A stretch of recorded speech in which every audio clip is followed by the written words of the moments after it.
I always say, if you're not giving me an A, give me an F.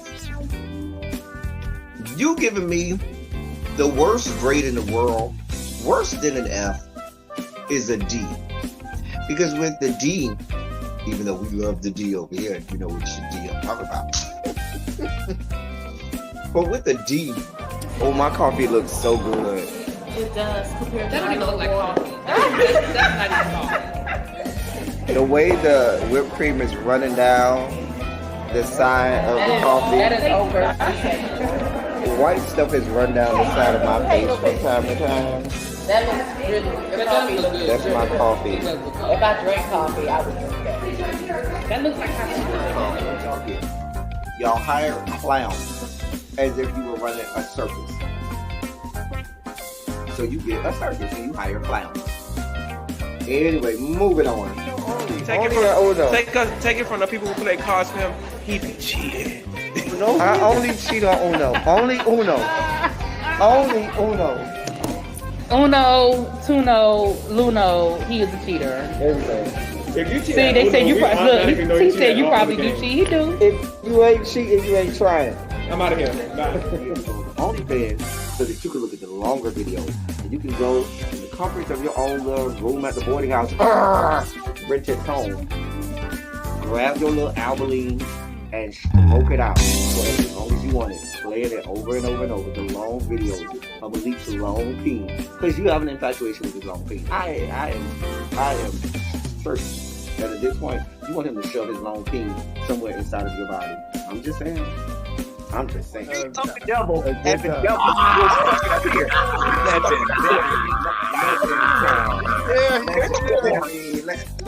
There we go.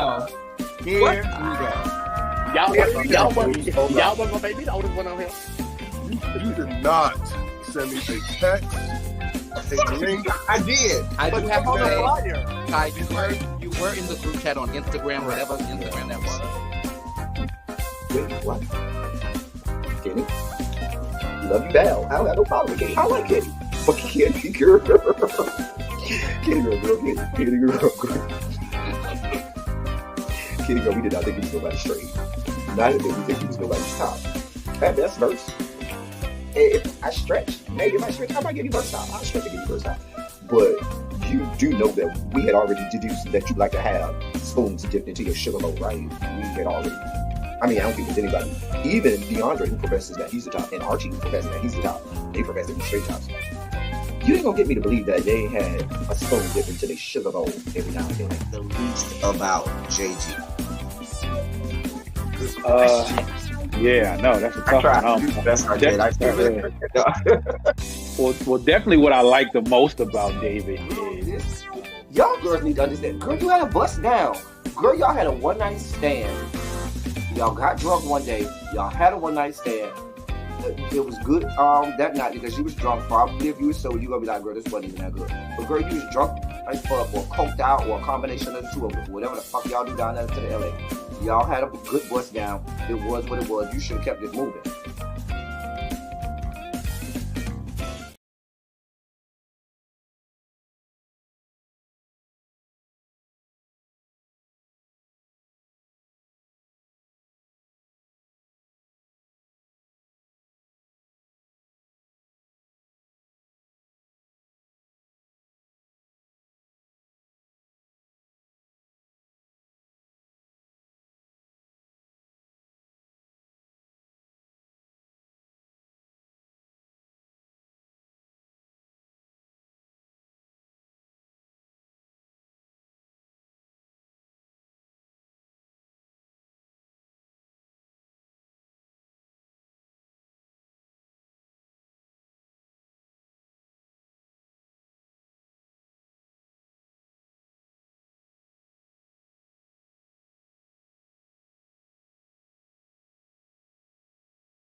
Okay, I'm here for real.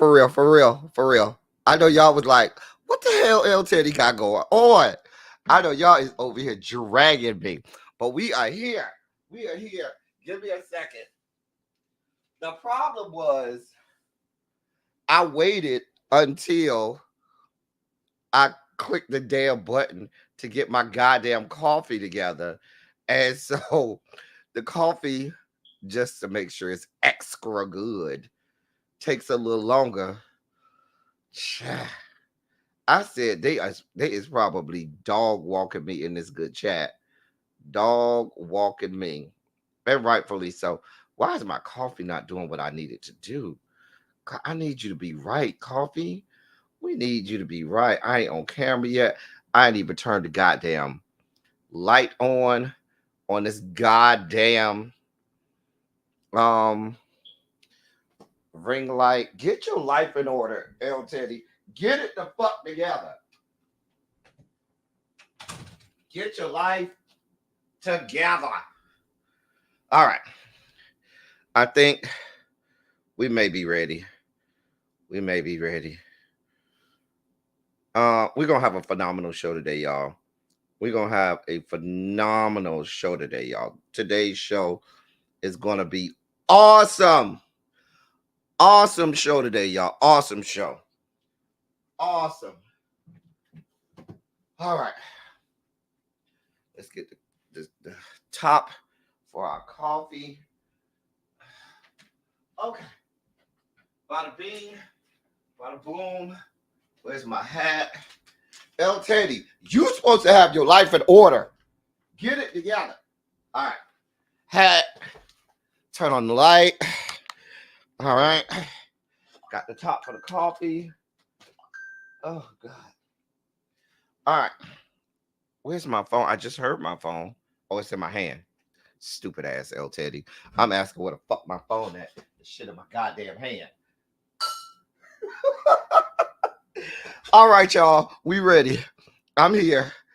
Oh boy. Lord. Jesus. All right. See what this coffee tastes like. Oh, yeah. Oh, that's it right there. Oh, that is it right there. Right there. Oh, goddamn, L. Teddy, you did that, huh? Fuck, why would you do that? All right. I'm coming. All right. Okay. Coffee is done. Light is on. And lights, camera, action. Wait, I need one more thing. All right. Bam. Here we go. What's up, y'all? What is up? Hey.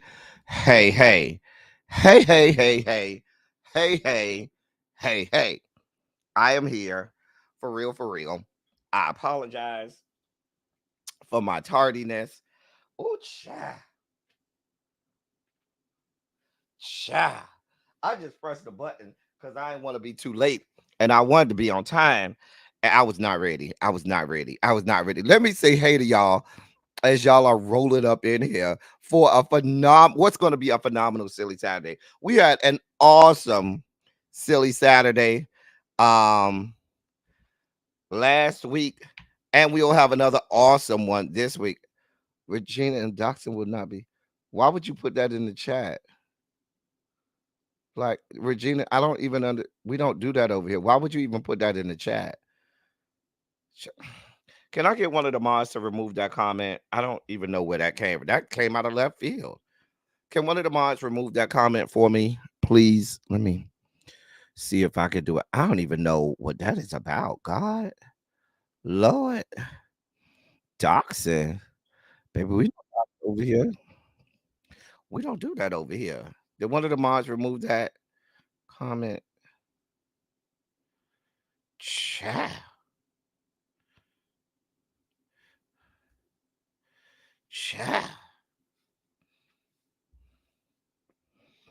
I don't know. Did one of the mods remove that comment for me? I don't know where that came from. Let me know, mods, when y'all removed that. I don't know where that came from. God. Anyway, that just threw me off, y'all. It don't matter. We still gonna have a phenomenal, silly Saturday today. What's going on, y'all? How's y'all Saturday going? Y'all ready to spend some time over here with L Teddy 27? Y'all ready to do the goddamn thing like only we can do it? Are y'all ready? Are y'all ready for this? I'm not gonna put out no I ain't putting out no posts.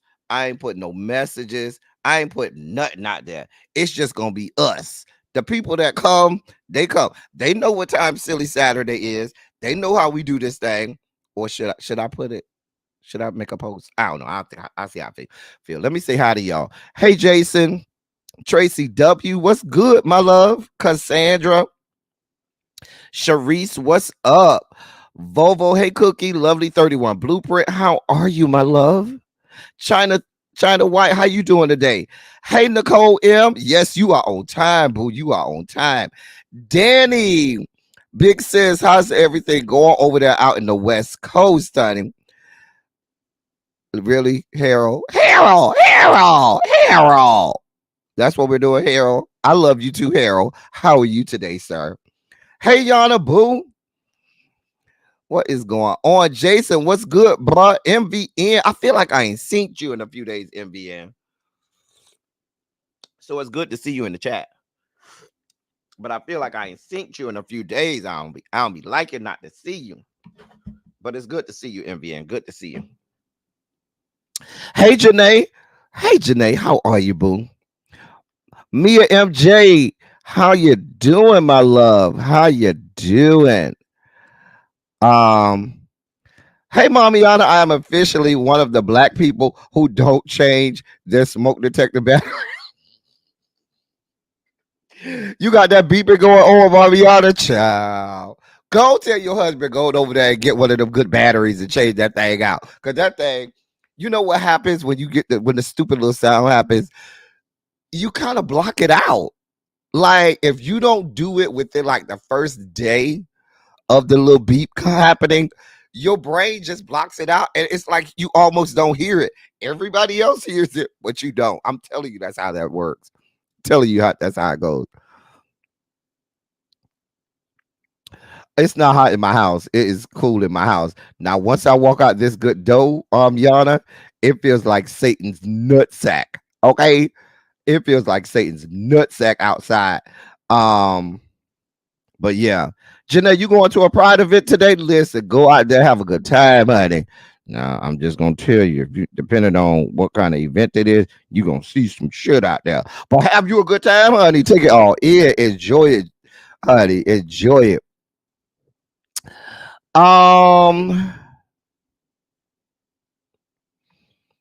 Hey, the state of being. You know, it was somebody named Regina M. And it was one of the first couple comments, Harold. They had put some about no doxing, you'll be blocked. I was like, first of all, you're not even a hall monitor. So how you gonna block somebody? I mean, I was like, wait, what? You can't see. Okay, somebody might have already got to it. But on my end, it looks like this was the comment right here by this person, but it has that little hazard sign. So YouTube may have blocked it themselves. But I don't know who this person is. I don't even know why they would even put that in my chat, because we don't even do that around here. So they got the wrong place. Y'all know what? I'm gonna be nice. I'm not gonna do what I'm not gonna do that to people. I'm gonna post it on my I'm gonna at least post it on the community wall that we live. I don't want the people not to say that I didn't let them know that we was live around these parts. You know what I'm saying? I don't want the people to say that. They'll love to say that. They will love to say, I know. I ain't get no notification. I ain't a child. So let me at least put it on the community wall. And that's gonna be it. Y'all know when we have an intimate setting, we have a lot more fun when we have an intimate setting. So we're gonna have an intimate setting today, and we're gonna have a good time. Child, I'm 15 minutes in. We ain't even started yet. We about to get this party started. Hey, Marla Morris, how you doing, boo? How you doing? Little baby, what's going on? Shondo to you and yours. It's so great to have you here, my wonderful pupils. We're going to have a phenomenal show today. What's on the horizon for today? Let's see. What's in the dossier? Oh, yeah, we're going to have to drag. I'm telling y'all, we're going to drag this white lady in the Sugar Spike segment. We're probably going to drag her. We got some listen. When I was producing this show today, y'all know how I normally say, oh, I almost have as many women in my palate cleansers as men. Today is more true than ever. I got to the second half of the palate cleansers, and instead of doing 2 or 3 men, 1 woman, then another 2 or 3 men and 1 woman, it got to be man, woman, man, woman, man, woman. So it's a lot of cooter. It's a lot of ass and titties today in the palate cleansers. I think we have another great year for the year of music. Lay round for the year of music. And we got 3 great people in our Black LGBTQ plus history moments. We have some great, phenomenal people who you probably have not heard of. So we got, of course, we got our ABCs. Of course, we got in the dossier and all of that good stuff. So yes, we're about to have a great show today. Monk Chip, I'm so glad you're here. You know I love when I see you around these parts, Monk Chip. We about to have a good time today, Monk Chip. You ready for this? Y'all put a Shondo in the chat if y'all ready to go ahead and get this good party started. Put a Shondo in the chat if you're ready to get this party started. Oh.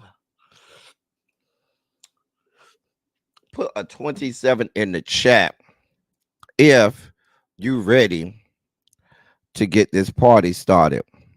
Y'all know what? I've been meaning to do this for a minute. And she don't even know it. But I've been meaning to do this for a minute. I've been meaning to do this for a minute. Monk Chip. Monk Chip, you still in the chat? If you still in the chat, Monk Chip, there you go. Everybody, I just want y'all to see we have somebody that is wearing a beautiful new blue hall monitor sash equipped with their badge affixed to it. They looking good and ravishing in their new blue hall monitor sash. And can I get the chat in the hall monitors to congratulate Monk Chip? I was supposed to do Monk Chip a long time ago, and I kept forgetting. And you know, I get enthralled in what I be doing, and I just kept forgetting. But I got you today, Monk Chip. I got you. You ain't getting away today. Boom. You ain't getting away today. Oh, I got you today, Monk Chip. I have, and this has been for like a couple months, Monk Chip. I was supposed to do you several months ago, but I kept forgetting. I said, no, you can't forget. And when you came in today, I remembered and I said, oh, let me get her today. I'm gonna get her today. So I got you today, Monk Chip. I got you. Anyway, congratulations, my love. That blue hall monitor sash looks so good on you. Anyway,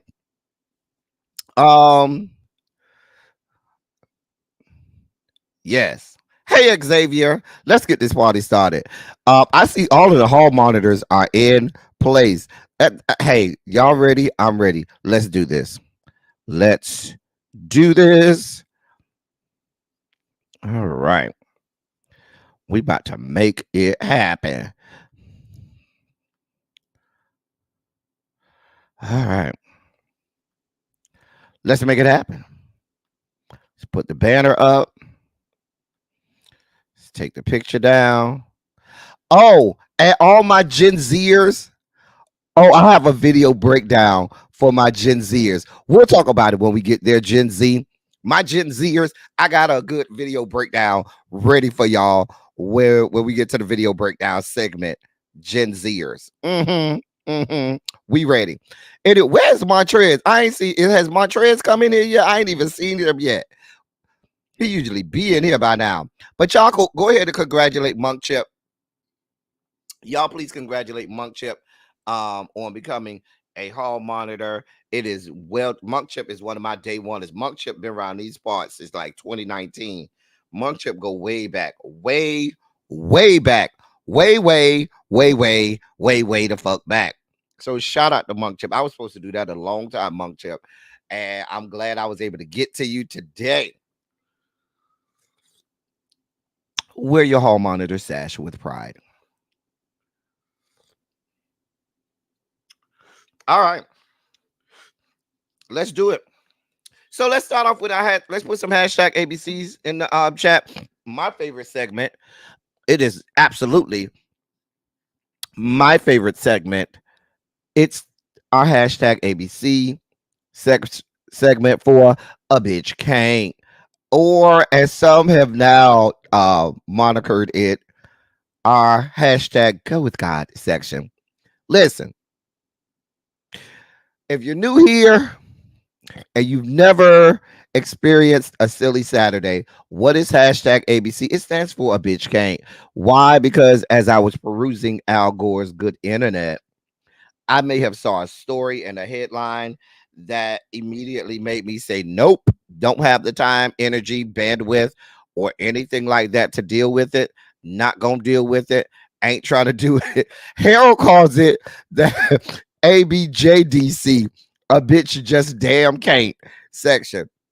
We all love it here. We love the hashtag ABCs. Let's get down to it. First one. Listen, let me help y'all understand something.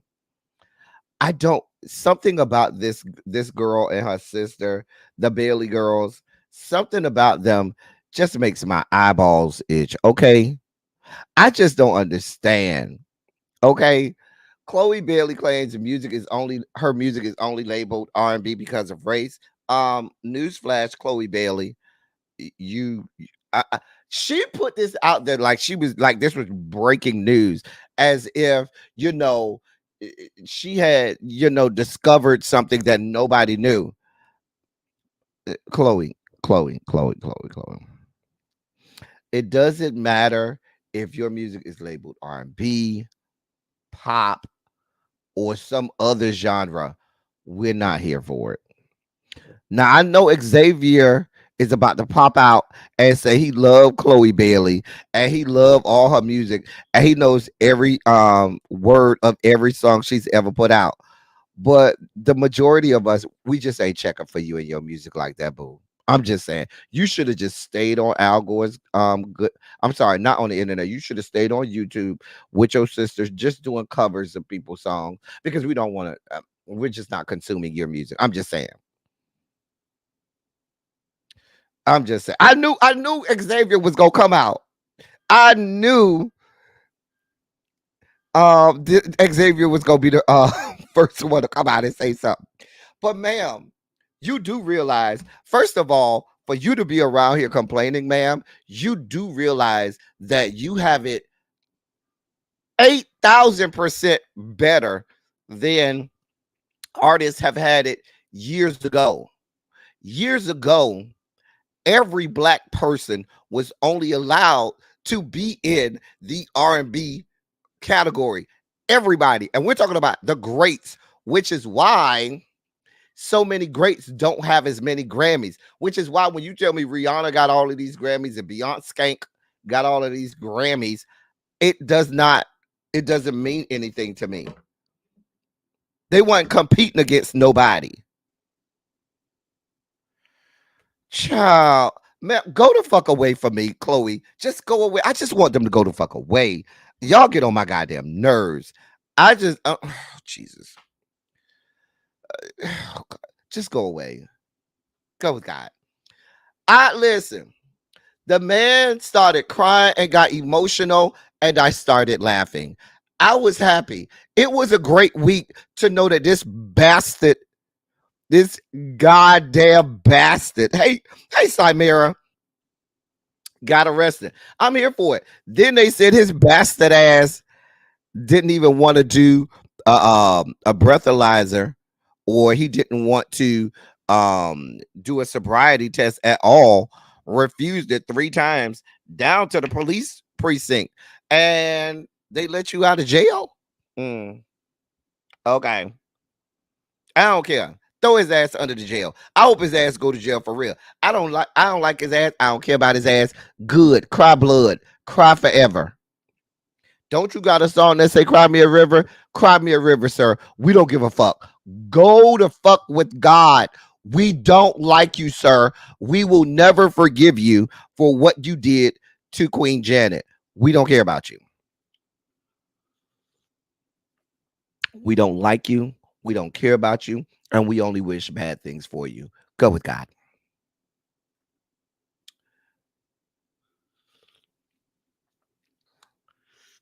Can somebody go around there and tell Ice Cube we're not looking for no more Friday movie. We're not Ice Cube, bruh, bruh, bruh, bruh. We ain't looking for no more. The shit is not good. Chris Tucker has already said he's never going to be in another Friday movie. So therefore, we don't want to see anymore. The first one was great. That's all we want to see. We don't want to see none of the sequels. None of them. None of them. Sir, we don't want it. God, I just can't. Somebody need to go over there and talk to him. A bitch just can't. Hey, crazy homebody girl. Girl, you late for class today, crazy homebody girl. You late for class. I'm just, sir, we don't care. Hey, Catherine Powell. Catherine Powell, I would not be in Vegas. I was already in Vegas earlier this year in April. Went with my friends in April. I won't be there for the Vegas trip that Jay Wilson is talking about. No, I don't do the beef sector like that no more.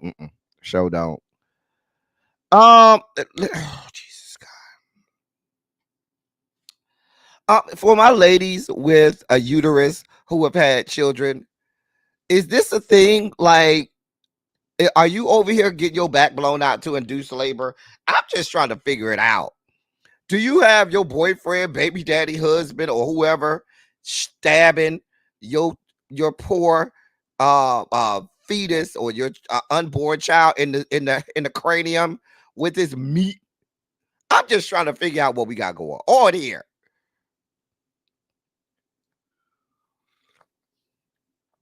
I'm just saying, girl.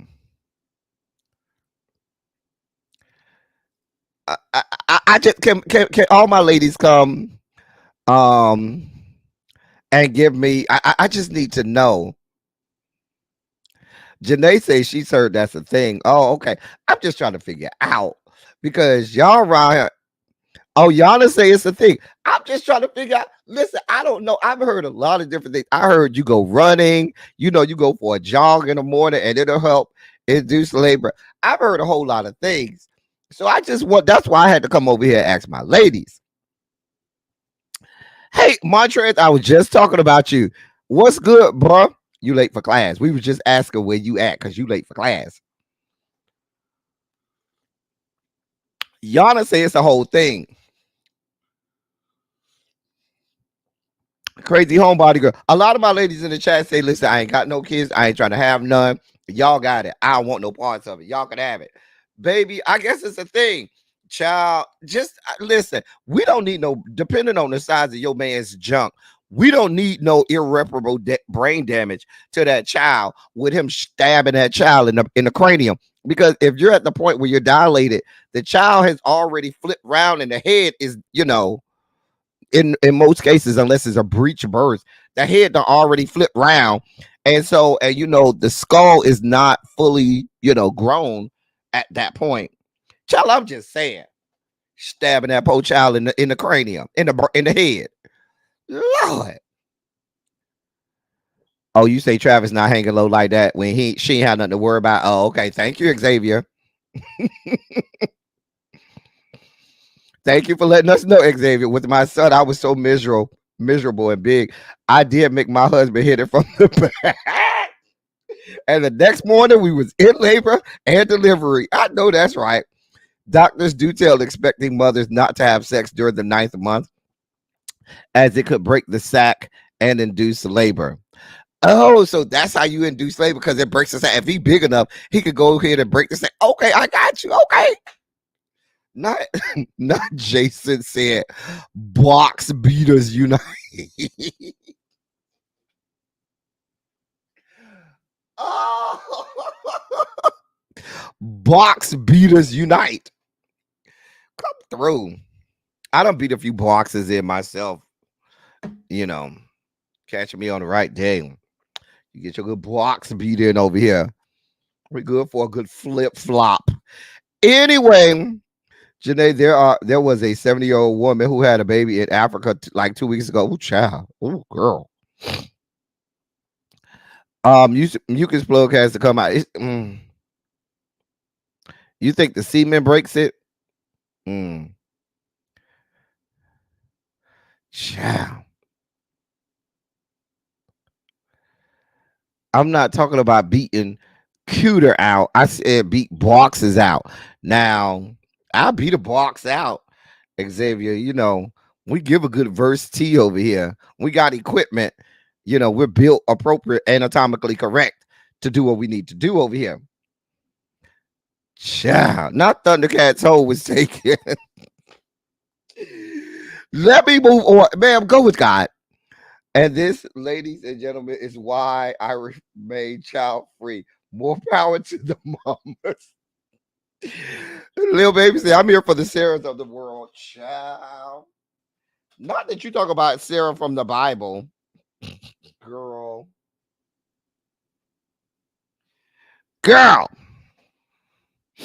So, listen, a bitch just can't. Let me help you understand something, Kendra.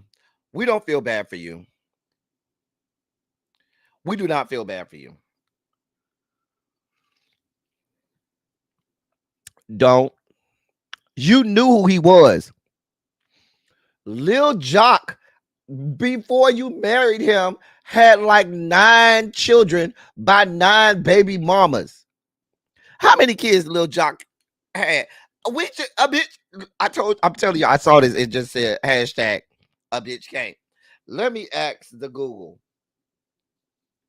Okay, Google. How many kids does young Jock have? See what the Google say.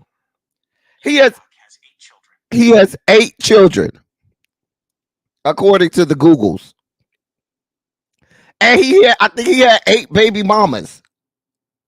We watched on real time on Love and Hip Hop, where everybody and their mama was coming at him. Girl, if you thought you was gonna change him, you thought it was gonna be different for you. Girl, I don't even know why y'all be over there fighting for young Jock. He ain't cute. We done seen the dick. The dick ain't big. Girl, we don't care. Hey, Too Feisty, how you doing, boo? Girl, we don't care. I promise you, a bitch can't. We ain't giving you no energy, honey. We ain't giving you no energy.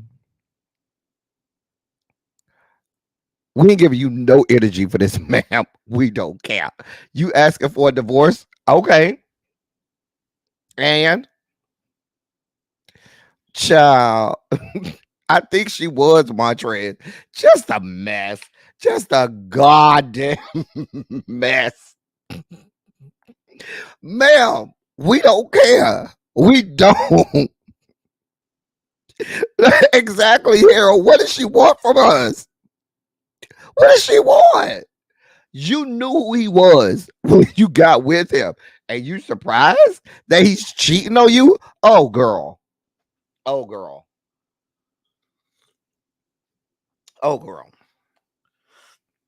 When you willingly marry a man with 8 babies with 8 kids from 8 baby mamas, you get what you get.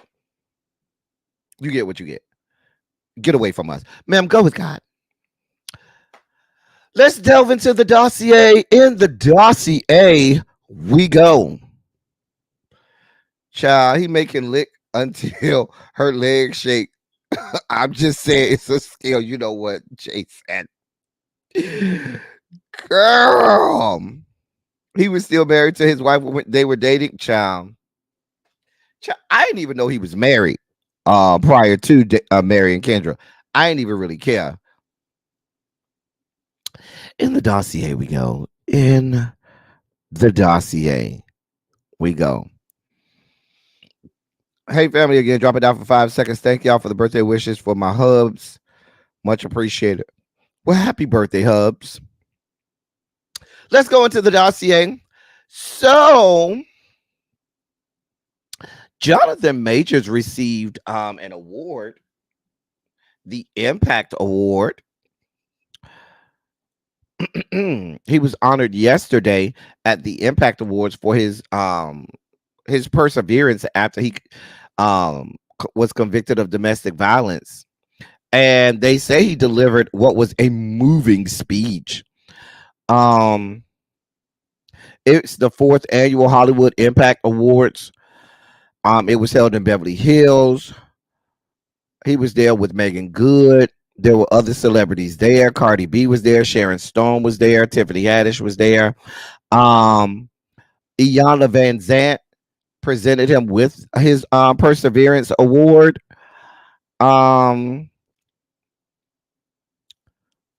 They say he stood up at the mic and addressed the crowd for more than 15 minutes. They say he was choked up and and holding back tears. He said, "I'm not perfect. I have shortcomings. I acknowledge them." And then he gave a definition for perseverance. Then he said, quote, "The God I serve has put me in a position where I've had to embody the word more than I wished or wanted." End of quote. He went on to say that men, particularly black men, were propped up as superheroes or supervillains, but he came to realize that, quote, "I ain't none of that.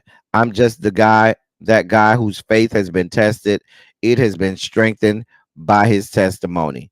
End of quote. If y'all want to go, there's video of the speech. If you want to go around there and look at it. How do y'all feel about it? I mean, Jonathan, they say he was choked up. He got choked up. He had to hold back tears. Spicy Original. What do you want from me? You know the man's an actor. Hey, Black Regina George, how you doing today, boo? The man is a whole ass actor, so he can conjure up tears. You know what I'm saying? I'm just saying. Not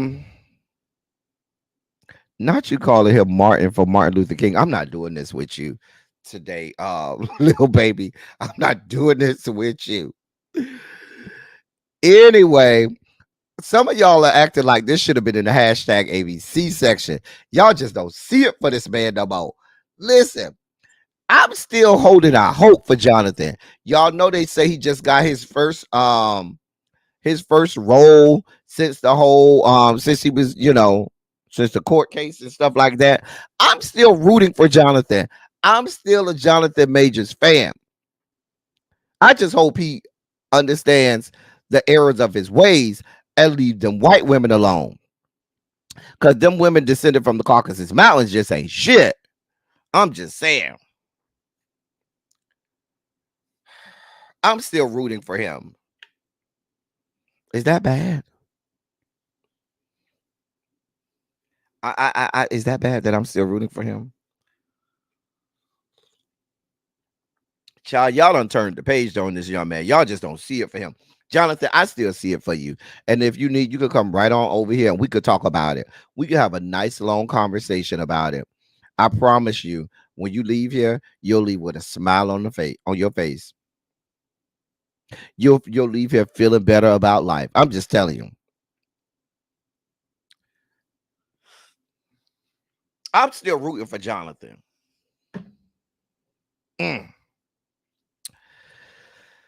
Thank you. See, Crazy Homebody Girl is with me. She says, I'll still see his movies and stuff. I ain't say nothing about this man's meat. I ain't say nothing about this man's meat. I could just want to have a conversation with him. The man was the main character in one of my favorite television shows of all time. And if you have not seen, shameless plug, if you have not watched my Lovecraft Country reviews from when that show was on, what are you doing?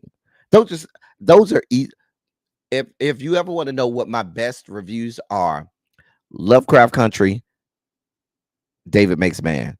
Season 1 of David Makes Man, season 1 of Lovecraft Country. Those are the best reviews on this channel. Go watch them. I always say watch the episode and then watch the review right afterwards. You'll get your whole life. Go watch them. But yes, Tracy. Now I know you had hall monitor and all, but you just rolling up in my class late today.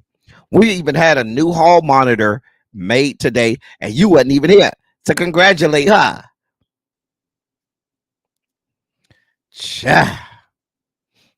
Y'all be L. Teddy Scott King if you need me. Xavier, wasn't it a time, Spicy Original? Wasn't we over here putting a good review down? Listen, if you've never watched Spicy Original says My Blood and Water. So many people talk about My Blood and Water reviews. And for me, when I was doing Blood and Water, I would just be doing my reviews. Like I didn't think of them as they were going to be that impactful, but I think My Blood and Water reviews are my highest viewed reviews. My Blood and Water reviews. But David Makes Man, for me, if you ask me what my best reviews are, season 1, David Makes Man, and Lovecraft Country. Lovecraft Country is probably my best reviews. We was over there pulling out all types of Black history and little nuggets and Easter eggs and things that people didn't notice in the episodes and stuff like that. Oh yes. Phenomenal show. Anyway, we gotta move on. So y'all's boy is in the news. The people want to know why Puff Daddy's Twitter account is now blank. The man deleted all his posts on Instagram. Let me go and check. Let me check. Maybe he put them back. Let me check. Puff Daddy Instagram. Yep, he still got 0 posts. He deleted all his posts from Instagram. Oh, you say Bay took you for food, so you just get home? Hooking me up to the TV. All right. Tell the babe we got a lot of women in the palate cleanser today. We got a lot of them. I don't know what I'm gonna do. I'm gonna have to dial it back. We can't be having all of this cooter and cooch, ass and titties in the palate cleansers. Yeah. Yeah. So listen, Puff Daddy, I hope you don't think that by doing this things are gonna go away.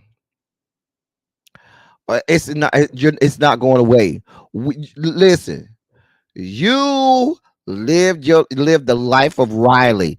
You lived your life out loud. You gallivanted all over the globe as if you were the second coming of Christ. And now your demise will be chronicled equivalently. It will equally be chronicled your demise and fall from grace. You trying to delete all of your Instagram posts, sir. We still see you, sir. It's not like, that's like when you be playing with the little kids and you be like, okay, I'm invisible. And you right there, and they be like, I can see you. But I feel like that's what Puffy trying to do. Like, Okay, you don't see me no more. Sir, we see you. We absolutely see you. The people, some people got offended because they said, "Oh, well, why would you take down the apology that you allegedly gave to Cassie without saying her name?"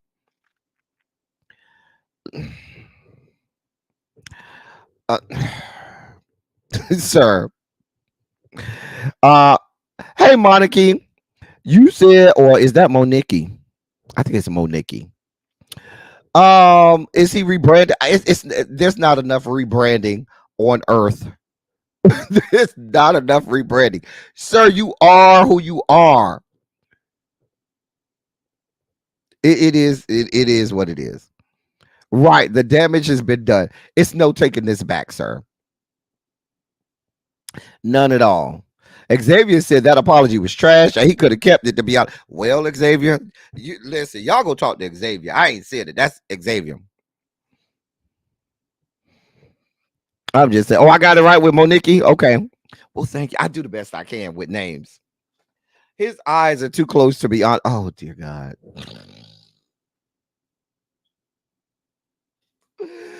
As opposed to Brandy's eyes, who look like they're on the side of her head like a bird.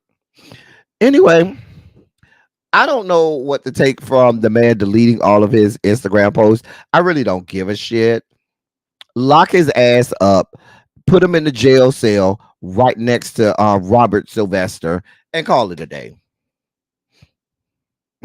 Wait, Xavier say rebranded to what? A fish? I'm with you, Xavier. I'm with you. Ow. Girl, put him over there in the jail cell next to Robert Sylvester and call it a goddamn day. Now, you know, they say both of them like to get down with the girls. They say Robert Sylvester like, you know, like to do. They say Robert Sylvester is a good verse top. They say Diddy is a good power bottom and a slap bottom. They could be right next to each other. They could be bunkmates and fuck each other down. It's already been on record and being chronicled that both of y'all get it down. So I mean, put them in the same jail cell together. Let them be bunkmates and fuck each other down for the rest of their lives. Lock their ass up forever. I'm just saying. Go away. Go with God. Not Brandy has herbivore eyes. You know what? Not Spicy said because y'all did that before. When we was talking about we were doing some story and y'all started putting all of these comments about eyes. I can't. So here comes Spicy Originals getting the party started again. I can't with y'all today. The eyes have it. Oh, that song just came in my head. I.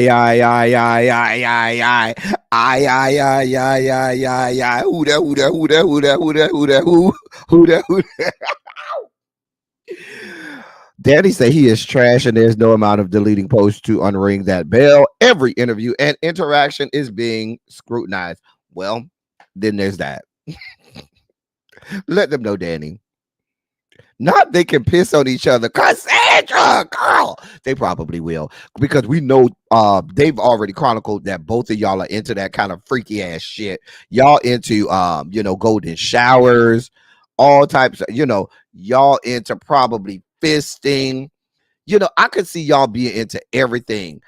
Scat play, prolapses, all kinds of shit over there. Literally and figuratively. All puns intended. I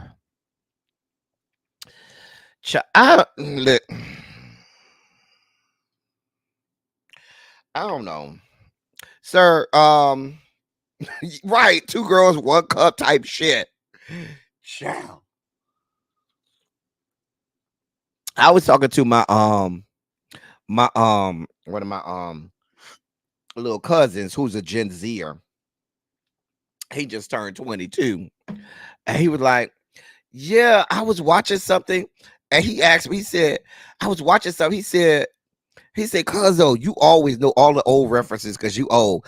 And then, I gave him a middle finger.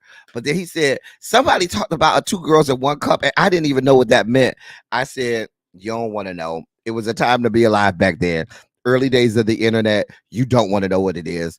Don't Google it. Don't search it up. You have been warned. An hour later, he came and started screaming, "You ain't tell me that's what." And I was like, I told you, do not go look it up. You don't want to know. You not one of them chicks dips ice cream at an ice cream truck. I'm not doing this with y'all. We gotta move on. Not just turn the wholesale into a porta potty. Y'all are over here clowning today. As per usual, I am not the show today. The show is in the comment section. If you are not in the comment section, the problem is you and not me. Dear God. He did call me, Yana, I don't even understand. Girl. Puffy, we don't have nothing for you. Go with God. Oh, God, these two. Oh, dear God. Listen. So, we just talked about, what was that, Thursday? How Tiana Taylor was saying that he was cheating on her left, right, and sideways. Ma'am, I treat you just like I do Kendra with Young Jock. The man was in the NBA. The man was already sleeping with everything with a hole before he got with you. Okay. And you expected somehow magically that your box, your mouthpiece, your mouth, your throat was going to change that? Oh, girl. The judge overseeing Tiana Taylor and Iman Shumpert's divorce is giving them until June 27th to submit their divorce settlement in writing. And this is according to new legal documents. They were in court Monday, Tuesday, and Thursday of this week, hashing out a bunch of issues that they've been fighting about in this court case. And now the judge wants them to put that all into writing and hammer out a judgment he can sign off on and once and for all. The judge wants a final judgment, parenting plan, and child support addendum worksheet by noon Thursday. And if they don't file it, their case will be removed from her docket. I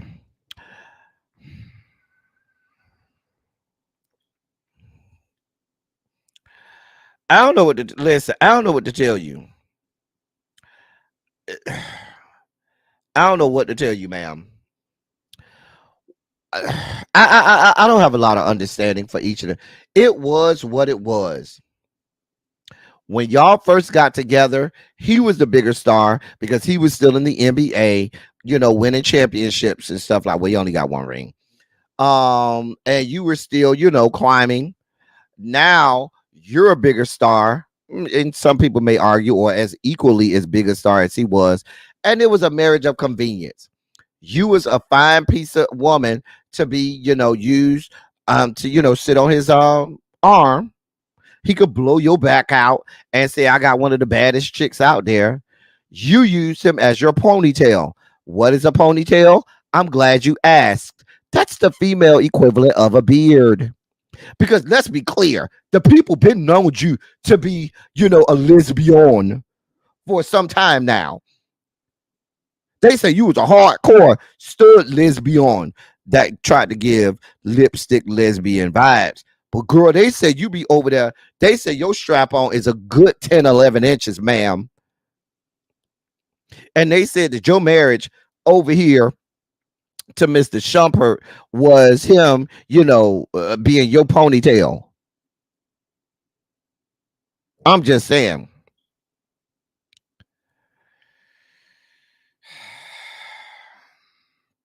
Child, that's what I'm calling it. That's my own term that I'm calling it, spicy original. I call it the ponytail. If men could have a beard, then women that are lesbians that want to marry a man, for appearances, we'll call it a ponytail. That's what we go call it.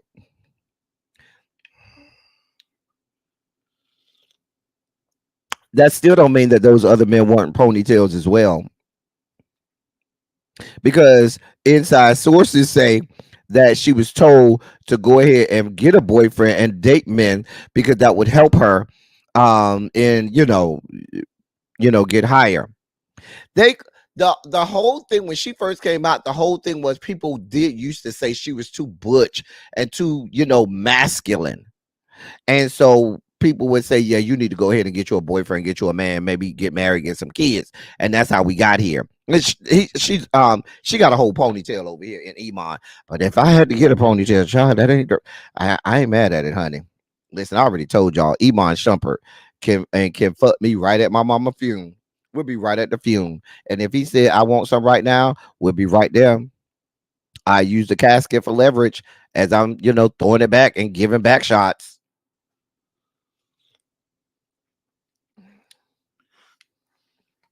Child. They should not have married. They should have just stayed friends with benefit. Exactly. They said the same thing about all the greats. Whitney, Queen Latifah, now Tiana. Well, then there's that.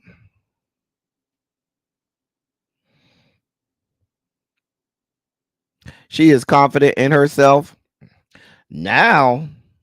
But back when she was, trying to come on and get started, I remember how he did El Varner, played her to the left. Well, they said make him a ponytail. They said he want to be somebody's ponytail. I know that's right. For any straight men out there, Jason, are you willing to be someone's ponytail? Jason is our resident straight man. If Tiana Taylor said, come be my ponytail, and you were not married, of course, would you be her ponytail? I'm just saying. Jason putting up ponies in the chat. If men can have a beard, if gay men can have beards, lesbians can have ponytails. And there you have it. Jason said, listen.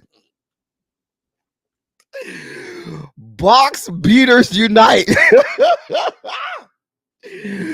Child, Bay said he could play or watch. I know that's right. I'ma just look like Iman just look like he needs a good bath to me all the time. She was and still is too pretty for him and the talent she possesses, in my opinion. Well, the people said you need to bathe Iman. I think you just right for me. I know you bathe Iman. I can tell you bathe. You come right. They don't like you, Iman. I don't need them to like you. I just need you over here for me. If they don't like you, I'm good with it. I'm great when people don't like how my boyfriends look, because that means they all mine. I ain't got to fight nobody. You know what I'm saying? Listen. We got this, Iman. We got this. But we got to move on. Go with God. Get that divorce settlement handled, because the judge says she giving y'all till Thursday. Get y'all life in order. So this was big news yesterday. Y'all over here saying that man need to bathe. The man take baths. I'm just saying, girl. This was big news yesterday. I mean, in all actuality, this could have been a hashtag ABC for me, but I know y'all loves y'all some housewives, and this was big news yesterday about Nene Leaks getting her a new show. I don't care enough about her, so she's going to appear in a show called Outrageous Love, which will premiere on July 1st at 10 p.m. on Lifetime. And it will highlight the ups and downs of couples' love lives with commentary by her. And she will also draw from her life experience to give additional insight.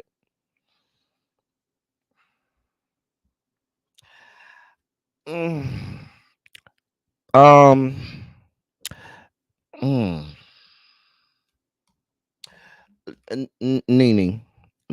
Lanithia, Nene. Come in, sweetheart. Come to the whiteboard. Come up to the whiteboard. Come up to the whiteboard. Come up here.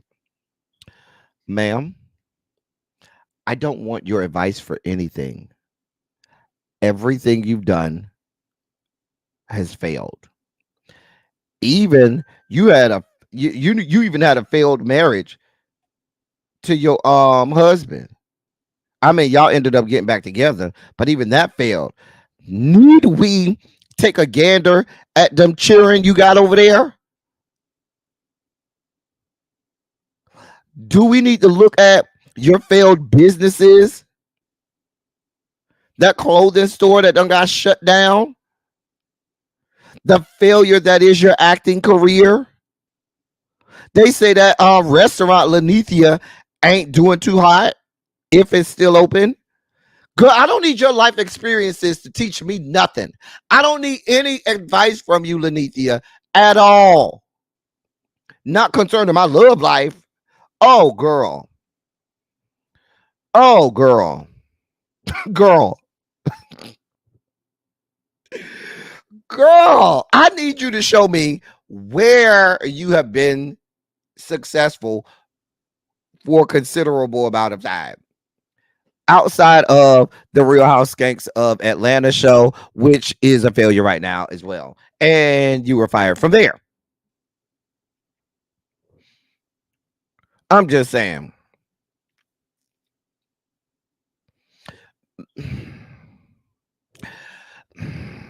I'm not saying don't give Nene a platform. I do think Nene has the charisma to have a platform, but this ain't the show. You telling me that I'm going to have a show where we're looking to her to give advice? Advice for what? Oh, girl. She could teach how to turn a hoe into a housewife. That came from Danny, not me. Y'all don't tell me nothing. Is she recommending husband stealing? Oh, girl. I'd be more interested in Nene reality show versus another tired dating show. Well, then there's that. Yana said we definitely want Nene to win, but we need her to sweep in front of her own door a tad bit. Oh, well. Oh, God. Y'all make sure y'all hit the like button, share the video out, all of that good stuff. Ma'am, I don't know what to tell you, Nene. We just ain't looking for you to be. Listen, we don't need your advice at all. Maybe a reality show. I don't think Nene was bad as an actress. Hell, y'all got Mary J. Blige out here in whole series, and Mary J. Blige is a horrible actor. She's awful. She's awful. So if Mary J. Blige can get an acting gig, I don't see why Nene Leaks can't. She was all right in Glee for me. She can't do no worse than Mary J. Blige. I'm just saying. I just don't think this is the right show. But girl, hey, girl, if the people go give you money, go. I ain't mad at it. I never watched the new normal Montrez, but she was okay in Glee. She was okay. Mary can't act. She did not do a phenomenal job in Mudbound, and she is awful in Power. Awful. Like in Power, book 2, Mary J. Blige is god awful as an actress. I mean, I'd much rather see. It's awful to the point where she reminds me of Beyonce Skank as an actress. And Beyonce Skank, I think, is a better actress than Mary J. Blige, and I think Beyonce is a horrible actress. I'm just saying. Now, Jill Scott is a good actress. Jill Scott is a phenomenal actress. But Mary, no, ma'am. Nene, I don't know, ma'am. I wish you well. I don't see this show.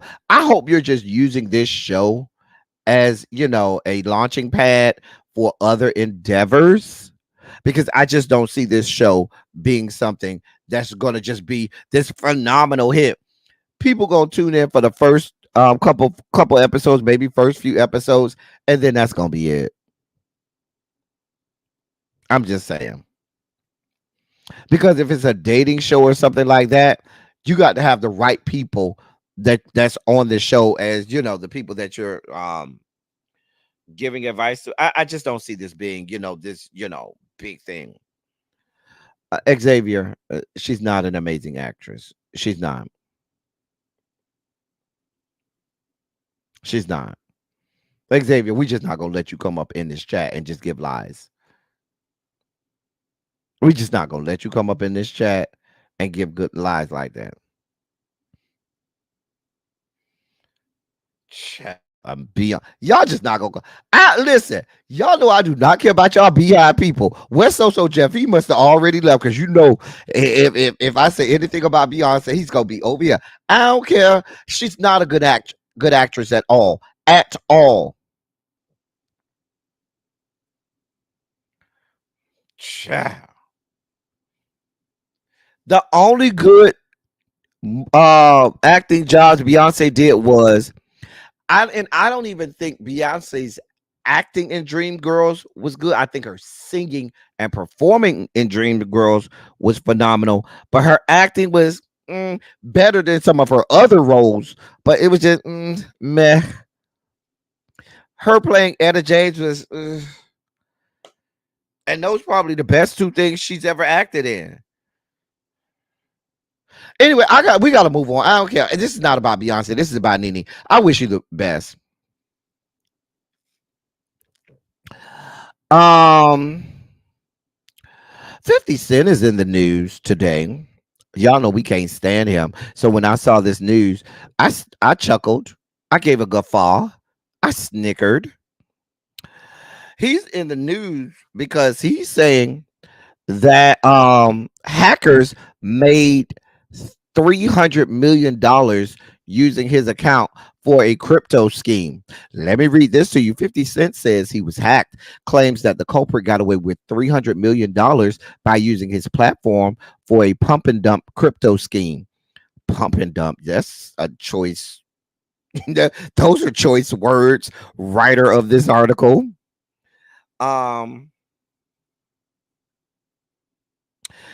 Quote, my Twitter and thisis50.com was hacked, end quote.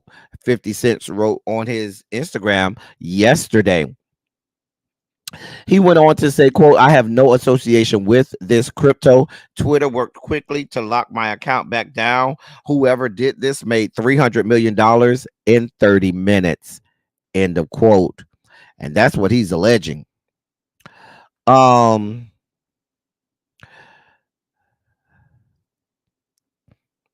So listen, 50. I don't feel bad for you. I'm just saying. I don't like you. You're a deplorable person. You're a horrible person. You are the worst. You're one of the lowest forms of us. One of the worst collections of all parts of the human genome. There are no redeeming qualities about you. I wish nothing but bad for you, and I wish you a horrible demise. Go with God. Oh God, we got more 50 Cent news. Why is he still here? Why are you here? God, I thought I was done with you. Well, he was bragging that he wasn't. 50 Cent recently was bragging that he was not going to go do no deposition in that legal case that he has. But when he threw that microphone and bust that woman in the head, Brianna Monaghan, he bust that woman in the head when he threw that microphone and caused, her to, you see the damage. And he was bragging he ain't going to do no deposition. Well,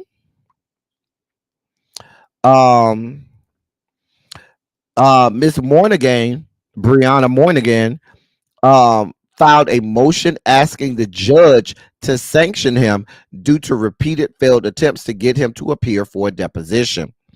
Reportedly, she reportedly claims in the court document that she's been getting the runaround from him since she sued him at the beginning of the year. Listen,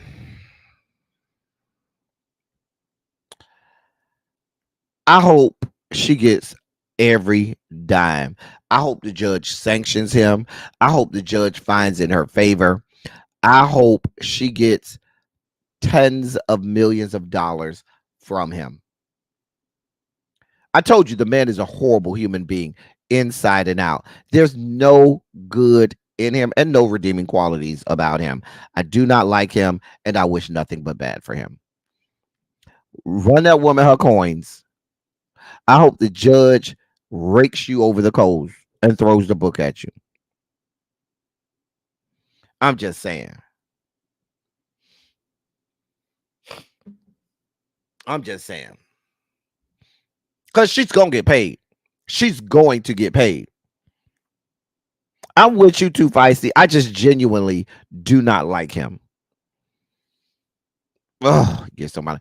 Can we go with God for real this time? Go with God. So, oh yes, y'all. So I saw this morning, and it bothered me, and I wanted to open up this conversation with y'all about this. Here's the headline: XXXTentacion, who's no longer with us, speaks on sleeping with Jocelyn Flores while underage in an alleged leaked audio.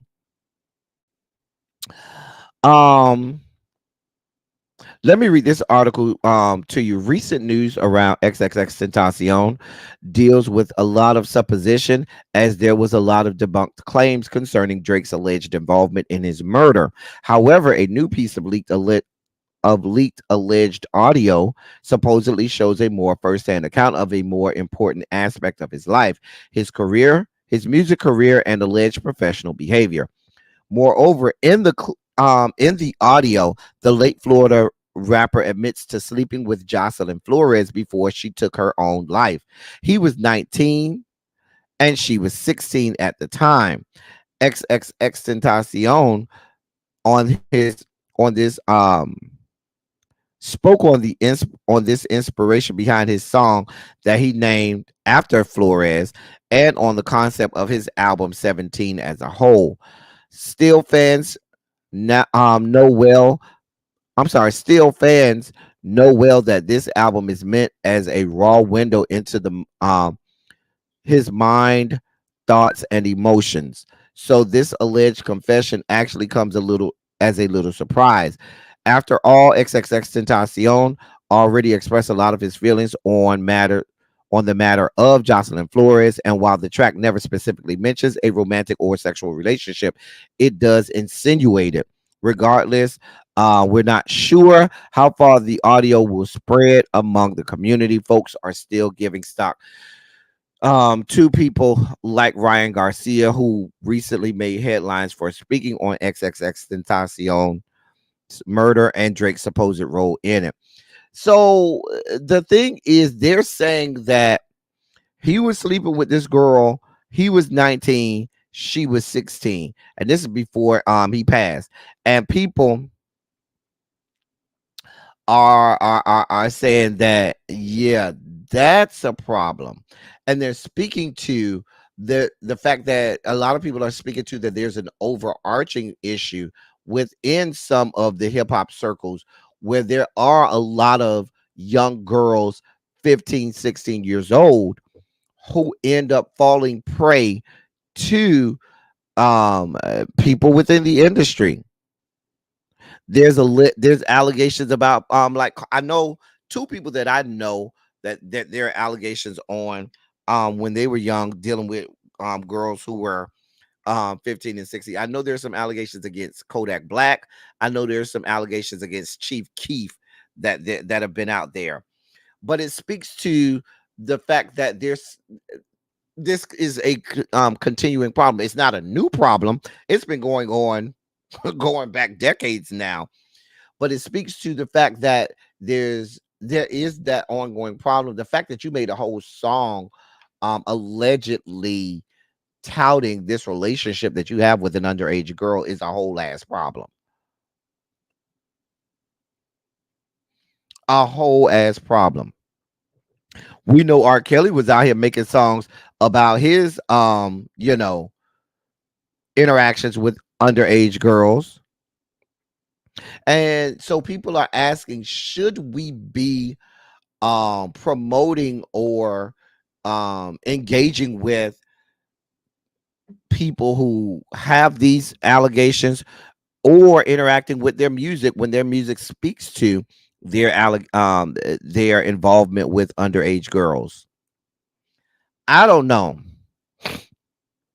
A lot of times, Cassandra, you're right. A lot of times the parents do allow it because the parents looking for a financial come up just for their daughter so that they can reap the benefits of it themselves. Xavier, the man was 19. In these yet to be United States of America, it still is considered statutory rape. I'm sorry. We live in the yet to be United States of America. He was 19, she was 16. So if she says that she did not consent because the age of consent in Florida is 16, that is considered statutory rape.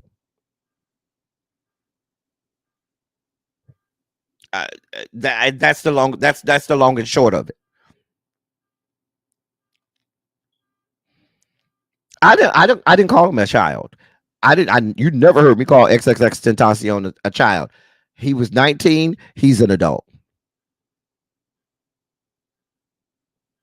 So, but like I said, people wanted to open up the conversation about the bigger issue, and it sparked out of this leaked audio from XXXTentacion, allegedly speaking about his interactions with Jocelyn Flores, who's no longer with us as well.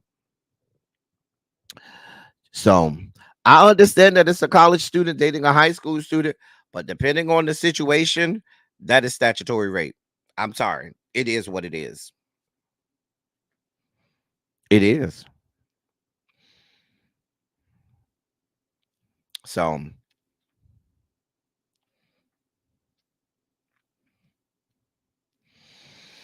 anyway, we got to move on. We don't have the bandwidth today, XXXTentacion, who's going on to be with the Lord, to really delve into this because we could really go into this. We just don't have it today. It's Silly Saturday. We want to be silly.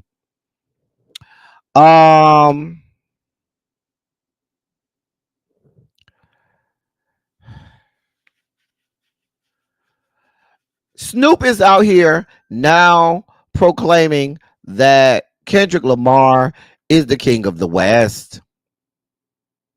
After the pop, and he's doing this following Kendrick Lamar's pop out concert that we talked about on Thursday, and how Kendrick Lamar is getting rave reviews. So yeah, they even talking about how he managed to get the Bloods and Crips together on stage. Snoop said, quote, sending a big shout out to K Dot and all the homies from the West that stood together, unified, organized in peace and love. That was beautiful. That was fun to watch. Beautiful to see all my peoples come together. And K Dot, you are the king of the West. That's the kind of shit kings do. We unite. We bring our peoples together. End of quote. He went on to say, he kept going because he had a whole rant. Quote, this shit is making me emotional. We've been fucked up since Nipsey Hussle died. We've been fucked up since Kobe died. This is unity at its finest. We done lost a lot of homies to this music shit, to this street shit. For all of us to be together on stage, that shit is special. Everybody on this stage got fallen soldiers. Kendrick really uniting Compton, Pyrus and Cali Crips on one stage. Memorable Juneteenth already. Kendrick is a legend. He got Crips and Bloods on stage. It's peaceful. This unity. Kendrick's hate for Drake really unified the Bloods and Crips. End of quote. I don't know if he speaks for all of the West Coast. All my West Coast people come through. Sharice, Danny, all my California West Coast people. Is he speaking for you all as a community? And is Kendrick Lamar now king of the West? I feel like we talk about Game of Thrones. You know, you had King of the North, and Kendrick Lamar is now king of the West. I just want to know. Two fights to say Snoop has witnessed and been and done a lot. He's a survivor. of the heavy gang people. Oh yeah, we got MVN out there in the West too. MVN say yes or hell nah. MVN say nope, he's not the king of the West. As a sweet West Coast person, I am not saying that man is the king of anything other than pettiness. So the people out west are speaking out and say, yeah, we ain't calling him the king of nothing. Hey, Jay Parrish. You can't quietly roll up in here. We see you, Jay Parrish, late to my class. I don't know that we have to have a king. Too feisty. It ain't a monarchy. I don't know that we have to have a king. We could say he's on top right now. We could say he's on top of the game right now, but we don't need no king. I'm just saying. This coffee's still good, y'all. Well, we'll let y'all over there on the West Coast fight this out on who's king and who's not king. Maybe I don't know. Not dragging a light skinned crybaby, unify the game. I'm here for all parts of dragging BBL Drizzy. BBL Drizzy might be the one dragging him, and dog walking wheelchair Jimmy might be the one thing that unifies this country. I'm just saying, Joseph Robinette, if you want to win this upcoming election in 2024, just have Kendrick Lamar come out at your next campaign stop at the DNC Democratic National Convention this summer. Have Kendrick Lamar on the night that Joseph Robinette takes the nomination. Have Kendrick Lamar come out right before him and do like he did and do 5 renditions plus the acapella rendition of Not Like Us. It will unify these yet to be United States of America. It may help be the catalyst of solving the cure for cancer. We may get the beloved cure for AIDS and herpes and genital warts just by scientists being inspired by the total dog walk and dragging of wheelchair Jimmy. I'm just saying. Hey, Miss Baythang. This may be the one thing that could unify this nation and take us to heights unparalleled in the annals of time. Shout out to Kendrick Lamar and shout out to the dog walking, drubbing, and dragging of wheelchair Jimmy, BBL Drizzy, Aubrey, that man that live in America's hat that y'all call Drake. I'm just saying. Yeah, exactly, Jason. Kendrick could be crip walking right in front of Joseph Robinette. I'm just saying. This could have a cataclysmic effect on your campaign. You try to get us black people united behind you and get more of us. I'm trying to tell you what to do, Joseph Robinette. You heard it here first. Now, if you don't do it, I don't know what to tell you. Danny said, but can we talk about Drake being caught on film singing Not Like Us?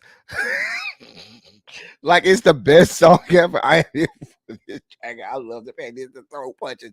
I do too, because the song is so good.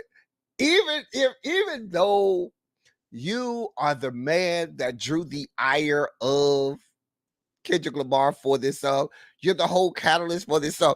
You can't help but sit there and listen to that shit and be like, I know that bitch listen to this shit like, God damn that shit. God damn, he is dragging my ass. This shit hot though. That shit, like you had to listen to it and be like, damn, this shit a fucking bop. Like that shit is a whole bop. I'm just saying. Child, come on, say OVO. Joseph might freeze. Wait, Joseph Robinette might freeze when he sees the crip walking child. Listen, I'm still humming BBL Drizzy, Jason. It's the song of the summer. I'm just saying.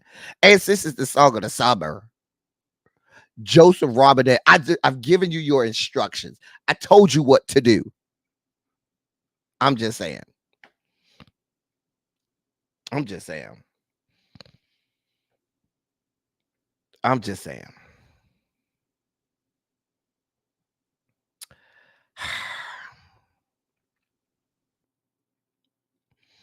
This shit is I don't know what y'all want from me.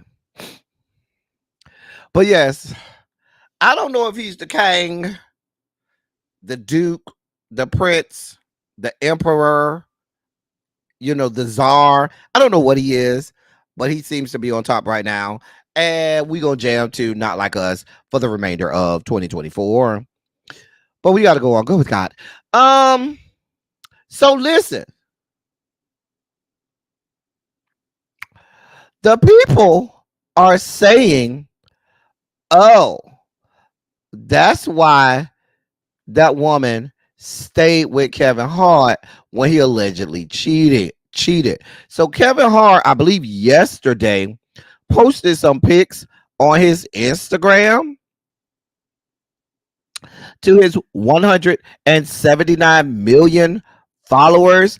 And the people saw the pic on the left. That's the pic. The one on the right, I just gratuitously put that up there. But the one on the left is the one that he posted to his Instagram. And the people was like, oh, we see why she stayed with him when he allegedly was cheating on her left, right, and sideways. Do y'all see why the people are saying that she stayed with him? Do you see what I see? Do you see what I see? I'm just saying. I'm just saying. I'm just saying. I'm just saying. Marlon Morris, that is not a sock or airbrush. I believe that's all him. The man is like 5'1", and if you're a penis aficionado like some of us are, when men are that short, please believe they got a lot going on downstairs. That means that they built like a tripod with 3 legs. Please be clear. I'm here for it. Kendrick Lamar is one of those, not Kendrick Lamar, dear God, we were just talking about him. Kevin Hart is one of those people who, yeah, he could get it if he want. If Kevin Lamar, well, I'm trying to keep saying Kendrick Lamar. If Kevin Hart came over here and said, let me get some, back blown out, sure would. I saw the Kai Cenat video. Did you see the one where they threw the water on him and they're alleging? Well, I looked at the video. They're saying that you could kind of see his meat when he got up. I looked at the video, analyzed it, slowed it down, blew it up. It really wasn't giving that much meat in that picture. But here, right here, yeah, you can see what's going on here, right here. Here, there's no denying. Oh, yeah, it's there. I'm just saying. I love me a good short man coming over here and singing, climb every mountain. Listen, I will let that man come over here and climb every mountain. Come on, climb every mountain. Baby, I love a good short man. Oh, you 5'5" or shorter? Yeah, come on around over here. Want all parts of it. All parts of it. You could go over there on his Instagram. The post is still up. He got like 7 or 8 pictures, like 6 or 7 pictures up there. I just grabbed this one. But yeah. I'm just saying.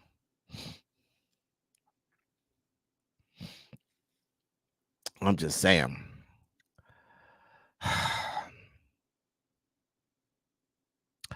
I don't think it's Photoshop. I don't think it's doctored. I don't think it's altered. Hey, Cross Country Cruiser, I'm glad you dropped out the bushes. Where you been? I ain't seen you in a few days. We've been missing you around these parts. How you been doing, boo? Listen, climb every mountain. That's what he gonna do over here. Climbing this mountain over here. Come on over here. Climb every mountain. I'm just saying. Yana said, I slept with Kevin back in college before Soul Plane was out. Wait, Yana, we need the details. Is the dick really that big? Is the dick? We just need you to confirm what the dick is like. That's all we need. We just need confirmation. You've been working a lot, cross country cruiser. Okay. All right. We just checking on you. You know, we check on our people over here. Yana, no, I don't know. I didn't know he was married. And yes, I told y'all. Listen, when you're right as much as I am, you don't have to brag about it. I told y'all, I am a penis aficionado. A man that is that short, got dick of death, cock of doom, will hurt your body, will rearrange internal organs. I ain't mad at it. I told you he will be right over here. Climb every mountain. We got actual first-hand knowledge. I tried to tell y'all what I know. Y'all be thinking I be over here making shit up. Y'all, listen. Now, Yana, if you got time, I can drop this link and you can give us the story. You ain't even got the cam up. You can stay off camera, but I could drop the link. I could drop the link, Yana, and you could come up here. The people want the story, Yana. We need the story in our life. We need the story. I'm just saying.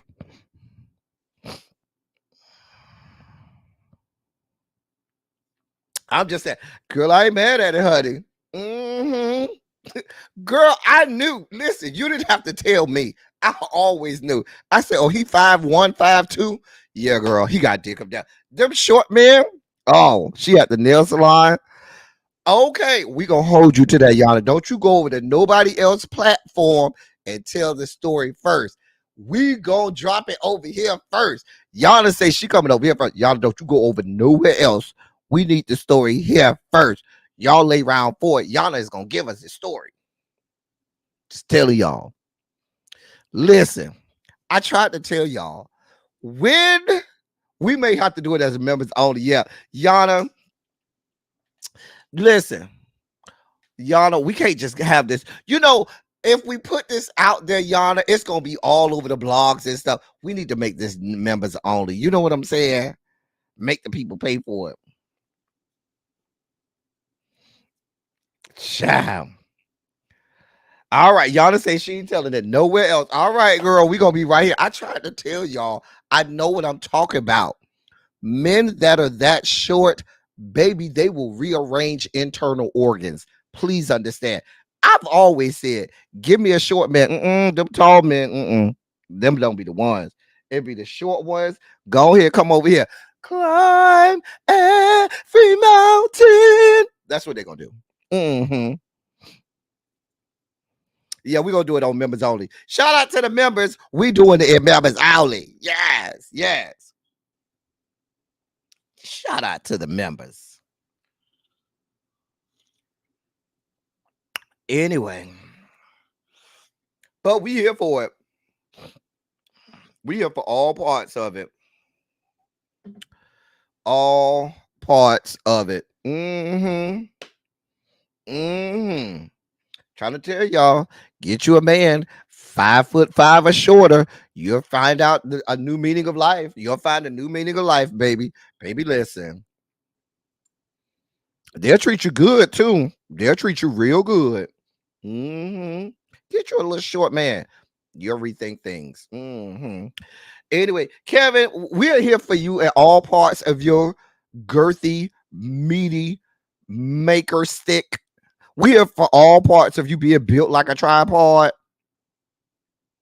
And we understand that mama is not going nowhere. We know you cheating on her left, right, and sideways. She ain't going nowhere.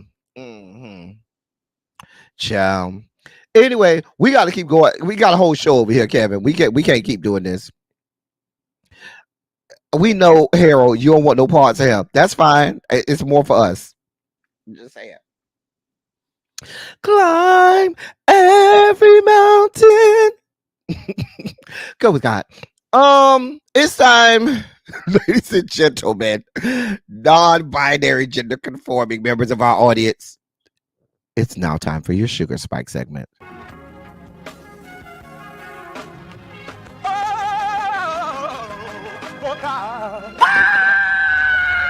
You see, this is the part that I like. Major Sugar Spike. So long, I want to fight. That he gave, his only begotten son. Major Sugar Spike. And shall ever believe. Major Sugar Spike. They shall not perish, but have everlasting life. Taste the biscuit. Jesus! I wish somebody help me. Jesus for real, because I forgot to upload the video that I need to show y'all. God, forgot to upload the goddamn video. Get your life in order, L Teddy. Forgot to upload the damn video. It's coming. So let me set the video up. The woman you see here is her name is Victoria. I'm sorry, not Victoria. Valentina Gomez. And she's running. She's a Colombian-born woman, and she's running for Secretary of State for the great state of Missouri. She's running to be the Secretary of State for the great state of Missouri. I could go on telling you how horrible she is, but I'll let her speak in her own words. Reparations from slavery and black victimization is about to be shoved down our throats for the most wretched holiday in America. BLM raised millions, but what did they do for black lives? It is outrageous to see people asking for reparations, even though they never went through slavery. These ungrateful people should be celebrating because they were born in the greatest nation to ever exist. Here's a tip. If you don't like America, kindly get the fuck out.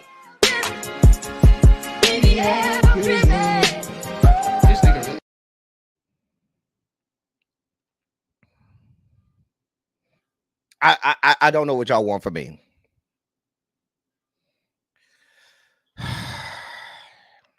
I don't know what y'all want from me. I mean, ma'am, you who's someone born in Colombia, telling people born here and who helped build this country to go back where they came from, that's real rich coming from you, ma'am. Do we need to see it again? Because she got the memo. You see, she's using BBL Drizzy as the backdrop, as the background music for her racist rants. Did y'all see the shirt she had on? Oh, y'all didn't read the shirt? Read the shirt. I'm gonna play it one more time. Read the shirt too. This is what y'all got going on in the great state of Missouri. Reparations from slavery and black victimization is about to be shoved down our throats for the most wretched holiday in America. BLM raised millions, but what did they do for black lives? It is outrageous to see people asking for reparations, even though they never went through slavery. These ungrateful people should be celebrating because they were born in the greatest nation to ever exist. Here's a tip. If you don't like America, kindly get the fuck out.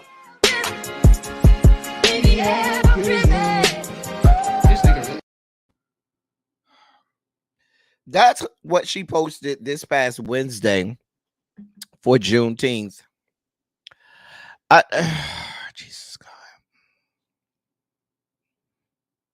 The sad part is she's probably going to win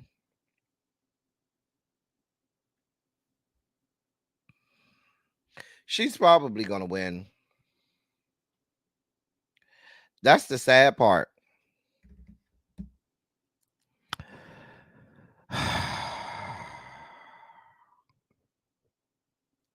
I don't even need to drag her.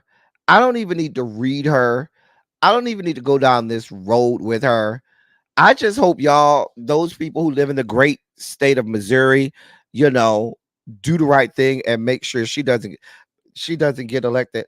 Because I got a news flash for her. The people whose vote you're trying to shuck and jive for, they don't want you either. They don't like you either. They're going to be the ones telling you to get the fuck out and go back where you were born. I got a news flash for her. They're going to be yelling at her to go back where the fuck she came from. When you go around there to the rural parts of Missouri, because you have a very heavy accent, ma'am, and you go around there trying to talk to the people, they're going to be telling you, go the fuck where you came from. They're going to be telling you, get the fuck out. But you try to tell black people to do that. Girl, you got a lot of fucking nerve. Oh, yeah, Danny, Juneteenth was the holiday she was talking about. I'm just saying. Well, thank you for your membership, Cassandra. We thank you for becoming a member. Thank you so much for your membership. Make sure you send me a DM on Instagram so you could be added to the members only chat. Shout out to the members only chat.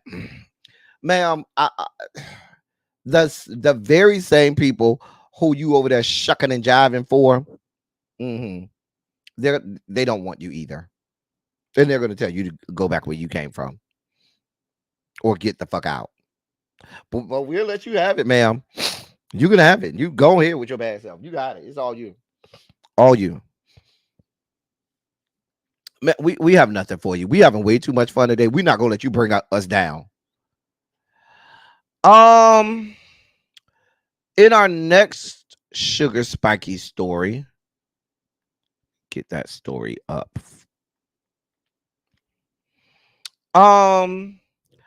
There's a video for this. I don't want to show the video. It is quite graphic. But this is coming out of the great state of New York, out of Yonkers. Let me read this to you. A Yonkers police officer who is supposed to uphold the law was recently indicted for breaking it. According to a report, Sergeant Hector Cartagena, age 55, was arrested for assault on Monday, June 17th, after using excessive force against a fleeing suspect in March of this year. An investigation found Cartagena was chasing a suspect who'd stolen a car at approximately 9:44 p.m. on March 14th. When the car the suspect was driving crashed into a wall, and the police pulled him from the vehicle.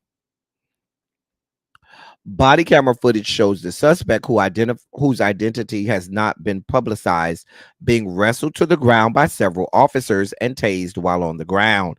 Being restrained with his hands behind his back, the suspect is repeatedly punched and kicked by Cartagena, resulting in the suspect sustaining a fractured orbital bone.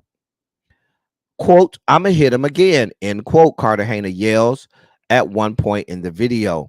Cartagena, who has been with the department for 24 years, was suspended without pay. He was promoted to his current rank of sergeant in 2019. Quote, and this is a quote coming from the Westchester County District Attorney, Miriam Roca. She said, quote, "Police officers are sworn to protect us and uphold the law. The Yonkers Police Department was proactive in identifying one of their officers as acting outside of their training policies and promptly referred this matter to my office. The facts learned during the course of our investigation were presented to a grand jury who returned an indictment charging the defendant with offenses related to his alleged use of excessive force," end of quote. I saw the video, y'all. Before they even got to punching and kicking the man, what I saw and watched was the man was already on the ground. Hey, CK Amelie, already on the ground, subdued by like 4 or 5 police officers, hands behind his back, face down, right? Then that's the point with when they decided, oh, taser, and they decided to tase him there. You already have the man subdued. He's already on the ground, face down, hands behind his back. It's 4 or 5 of y'all on top of him. Why are you tasing him? And then after tasing him, that's when the sergeant started punching him in the face and kicking him in the face while he was on his stomach, face down, hands behind his back, handcuffed, and already tased. Send his ass to jail, lock his ass up. I'm just not showing the video because it's triggering. It is very triggering. But this is what we got going on. Well, and I keep telling y'all, it doesn't matter red state, blue state, yellow state, green state. This happens all over America. Hey, Dorothy. And the problem is not whether or not it's in a conservative or liberal state. The problem is just policing in general. The problem is policing altogether. That's the problem. Now, if you want, there is video footage. If you'd like to watch the video, there is video footage of it. The body cam footage is out there, but it is graphic. Okay, so I'll monitor this story and see what the situation is. We'll keep our eyes on this and monitor this for you. In our last sugar spike moment, this is coming out of the great state of New York as well. All my New Yorkers, if you live in New York or you're in the greater New York area, New York City area, please put a 27 in the chat for me. I know Tracy C is in the city. Who else is in New York? If you're in the New York area, we got an issue going on. Okay, so we have a primary coming up this Tuesday in New York, and they're doing everything in their power to oust Jamal Bowman. And they're trying to oust Jamal Bowman because Jamal Bowman is very vocal about what Israel is doing over there in the Gaza Strip. Very vocal about it. So AIPAC, and I say AIPAC a lot, and I don't know if I've ever said what that means. AIPAC is AIPAC, and that's the American Israel Political Action Committee. It's a political action committee, and it's an Israel. Many people say it's a Zionist political action committee, but it is an Israel. It's the American Israel Political Action Committee, better known as AIPAC. They have been funding this. They have spent over $14 million in just this month alone, and have spent a total of $23 million trying to oust Jamal Bowman, who's the current sitting representative for District 16 in New York. They want to oust him for the white man that you see there. What's this man name? I can't think of this white man name right now. Oh, George Latimer. George Latimer is his name. I couldn't think of it. I don't mean to pick at George Latimer, but he does have an eye that looks this way and an eye that looks that way too. But and that's so wrong for me to do that, but I'm just pointing out the obvious. Anyway, but yes, they're doing everything they can in their power to oust Jamal Bowman. Y'all know we are a Jamal Bowman supporter over here. We are Jamal Bowman is in the squad. Jamal Bowman has been somebody championing causes and issues that help to strengthen Black people as well as people in the LGBTQ plus community. And so we are staunch supporters of Jamal Bowman here. He's a former educator and principal in New York, and school principal in New York. And the Jewish community and AIPAC are doing everything they can to oust him. Some of the recent polls show that he is down and that it's actually working. And so I use bracketology. That's what it's. I'll put it in the chat. Not bracketology. Ballotopia. I said bracketology. I'm sorry. Not Ballotopia. Ballotpedia. Listen. Forgive me. I'll put it in the chat, Tracy. Though. I'll put the link in the chat. For Ballotpedia. I keep. But this is where you get all of the good information for and you could use and if you're in the chat, you could use that link for any of your local races. Wherever you are, they usually Ballotpedia will usually have your actual ballot that you can go and look at prior to you going to vote. You can use their search engine. But I wanted to bring this up because if you live in the New York area, you have family or friends in the New York area, we need to sound the alarm. We have to get people out there and get the vote out there for Jamal Bowman. We absolutely do not want him ousted. We absolutely don't want this black man who's been a champion for our causes and our issues for some years now to be ousted because he's speaking truth to power with regard to what's going on over there in Gaza and what Benjamin Netanyahu and his cronies are doing over there in the Gaza Strip and in the West Bank. So if you got people in the New York City area, know people, let's try to get out the vote because they're trying to primary Jamal Bowman. And we know they did that last election cycle with Mondaire Jones and things like that. So we're really trying to do everything we can to make sure that we get people out and really get attention onto this. They've spent $14 million alone. That is the most spent for any congressional race in the whole country. Any congressional race. The only races that have spent more money than that this month is the Biden administration and the Trump campaign. The Biden campaign and the Trump campaign.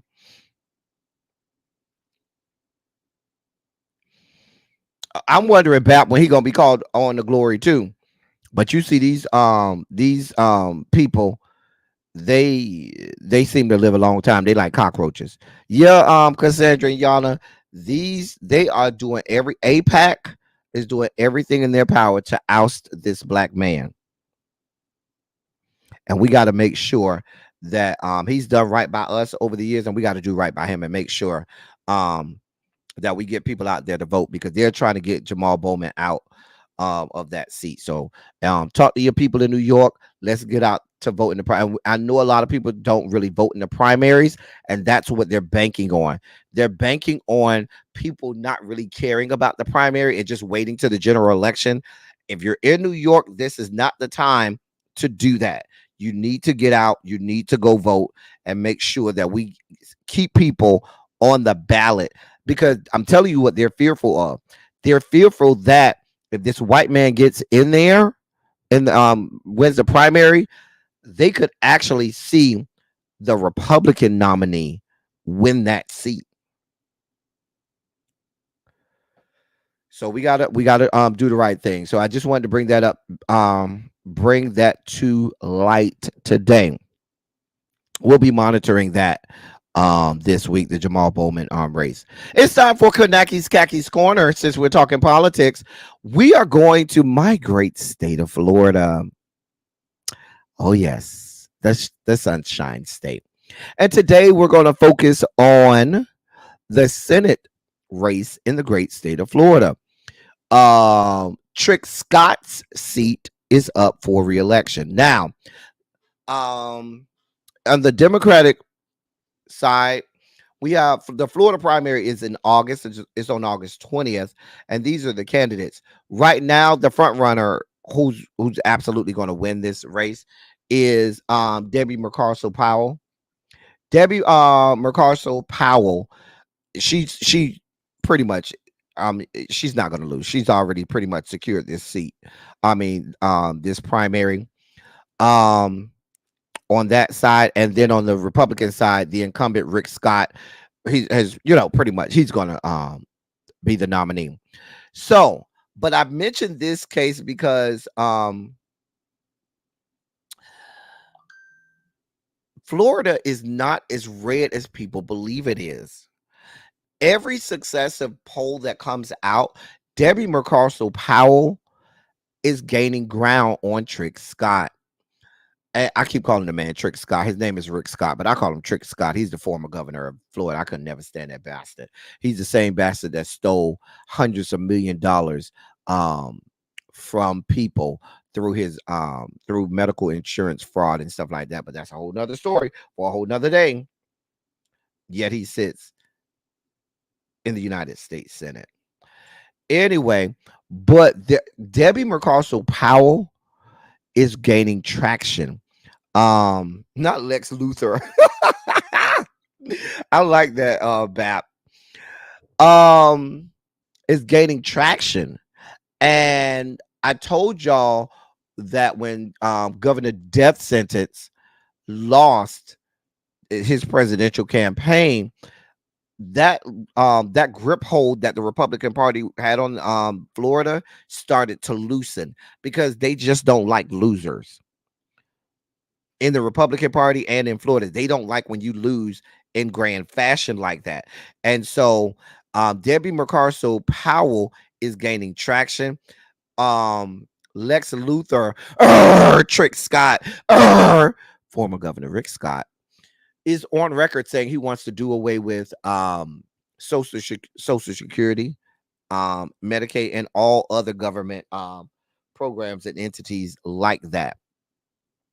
Wants to do away with it. So she's gaining traction. And if the Democratic Party would do right by her and actually pour some money into this race, it's a winnable race. It is absolutely a winnable race. But the problem is they're probably going to do her like they did Val Demings when Val Demings ran against Marco Rubio in 2022, and they spent no money at all in Florida. Right now, they're not spending any money in Florida, which is unfortunate. And this is a very winnable race, but the Democratic Party is going to crap their pants, not put any money there, and you'll have Trick Scott that gets elected again. But the polls are trending in Debbie McCarcel-Powell's direction, and she's gaining more and more traction. I just wish that the Democratic Party would do right by it and put more money into this race. So we'll be monitoring this race as it comes. All right. It's time for our LGBTQ plus history moment, our Black LGBTQ plus history moment. I feel the need to play the LGBTQ plus Pride Month videos. Here we go. Happy Pride! Mom, Dad, I told you I have a girlfriend. I'm straight. Sweetheart! Carol!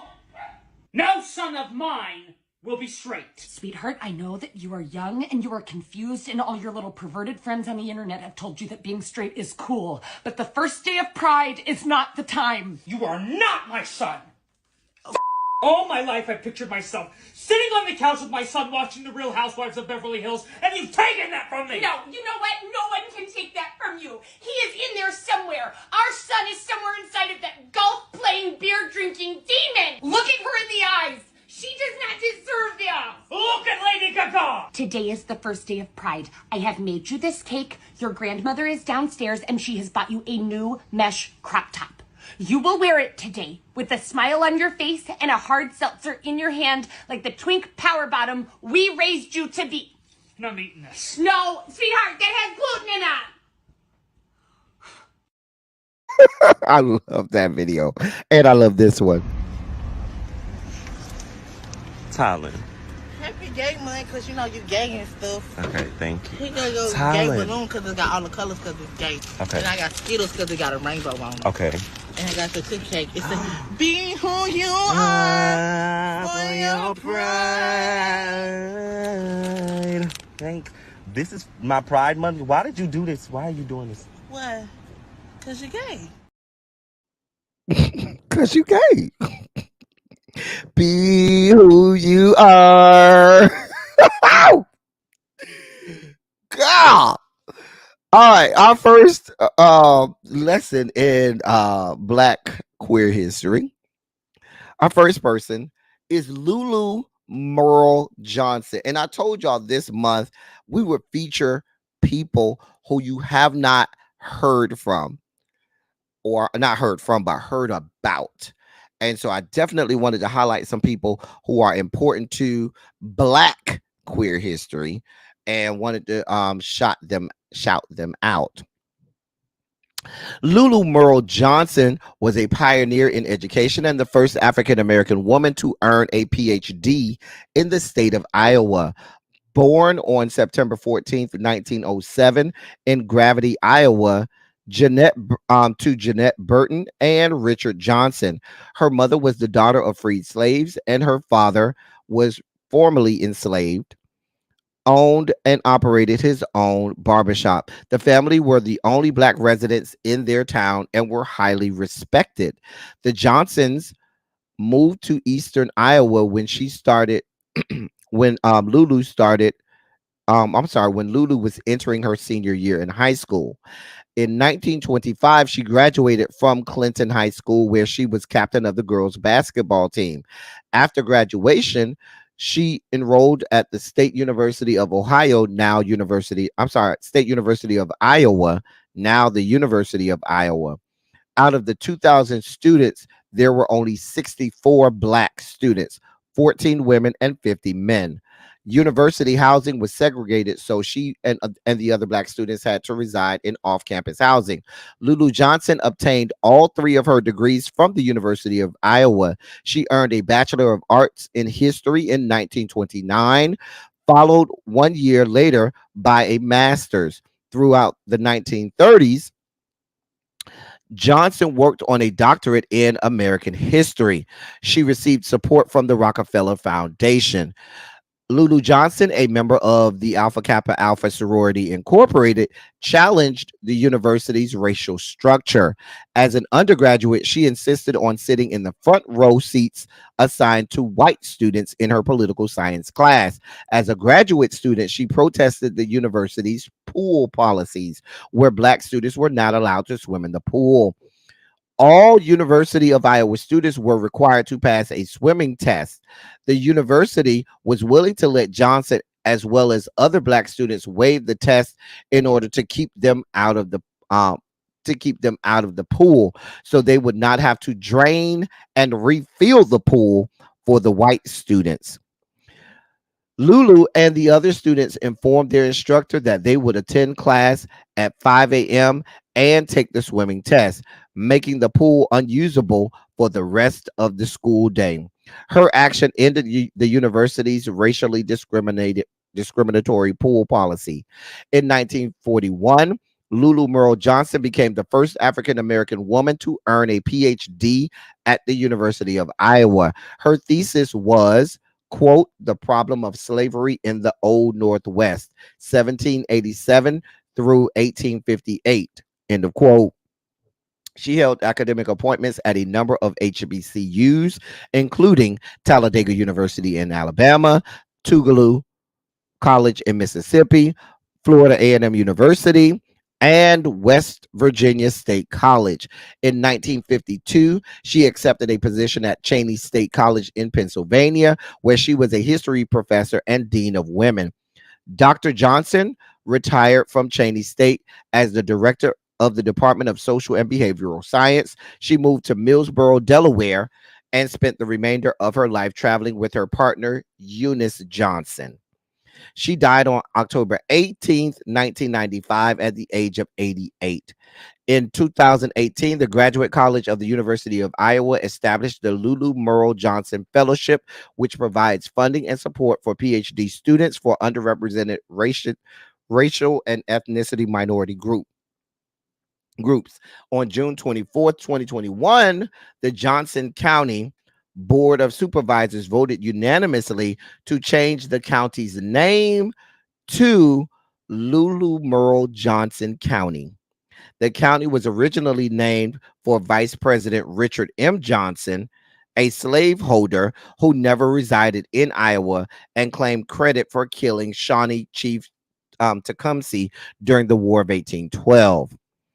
Lulu Merle Johnson County is only the second in the nation named after an African American.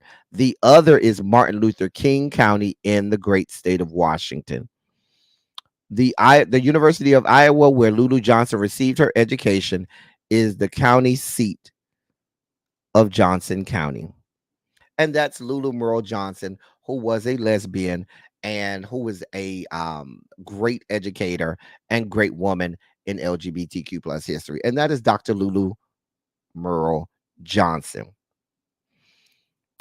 Got a whole county named after her. Only second black person with a county named after them, and Martin Luther King is the other one. So that shows you how big she is. Our next person in LGBTQ plus history is Chris Dickerson.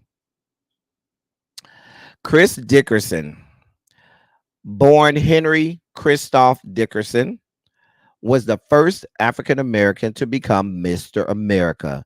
He was born August 25th, 1939, the youngest of triplets in Montgomery, Alabama. After his parents divorced, Dickerson entered a Quaker boarding school in Ohio, where he gained an interest in the performing arts. This led him to attend Mann's College of Music in New York. And while there, he also took classes at the American Academy of Dramatic Arts. While in college, Dickerson decided to take up weight training to improve his physicality for the arts. After working on his physique, Dickerson moved to Los Angeles in 1963 to train with a well-known bodybuilder, Bill Pearl. After training for 2 years, he entered his first contest in 1965 and placed third. Dickerson's background in the arts, particularly dance and theater, gave him a level of presentation when posing that set him apart from other bodybuilders in competitions. This edge, paired with his education and his willingness to play by the rules, led him to make history. In 1970, 5 years after he started, Chris Dickerson placed first in the Amateur Athletic Union Mr. America contest, not just because of his flawless form, but also because of his poise and personality. He was the first African American to ever win the honor. In the late 1970s, Dickerson came out as gay, and in 1982, he won the International Federation of Bodybuilding and Fitness Mr. Olympia contest, becoming the first openly gay man to ever win the competition. At 43, he was also the oldest person to win the award. He continued to enter numerous competitions until his retirement from the sport in 1994. After retirement from bodybuilding, Dickerson continued to engage in various arenas. One of his interests was opera. From 1974 to 1979, he performed in various productions in the United States and Germany. Dickerson also made TV appearances and went on speaking tours. In 2000, Dickerson was inducted in the IFBB Hall of Fame. He continued to engage in various interests, from singing the national anthem before bodybuilding competitions to training up incoming bodybuilders after his inauguration. In March of 2022, Dickerson had surgery for a fall. While he was in the hospital, he suffered a severe heart attack. He then contracted COVID-19 while in a care facility recovering from his heart attack and surgery. Despite both attacks to his health, Dickerson managed to pull through and celebrated his 81st birthday on August 23rd, 2020. A little over a year later, on December 23rd, 2021, Chris Dickerson passed away at the age of 82 in Fort Lauderdale, Florida. Over his career, Dickerson participated in about 50 bodybuilding competitions and remains one of the most successful bodybuilders to ever take part in the sport. And that, ladies and gentlemen, is Chris Dickerson. Little known Black queer history person. Final person.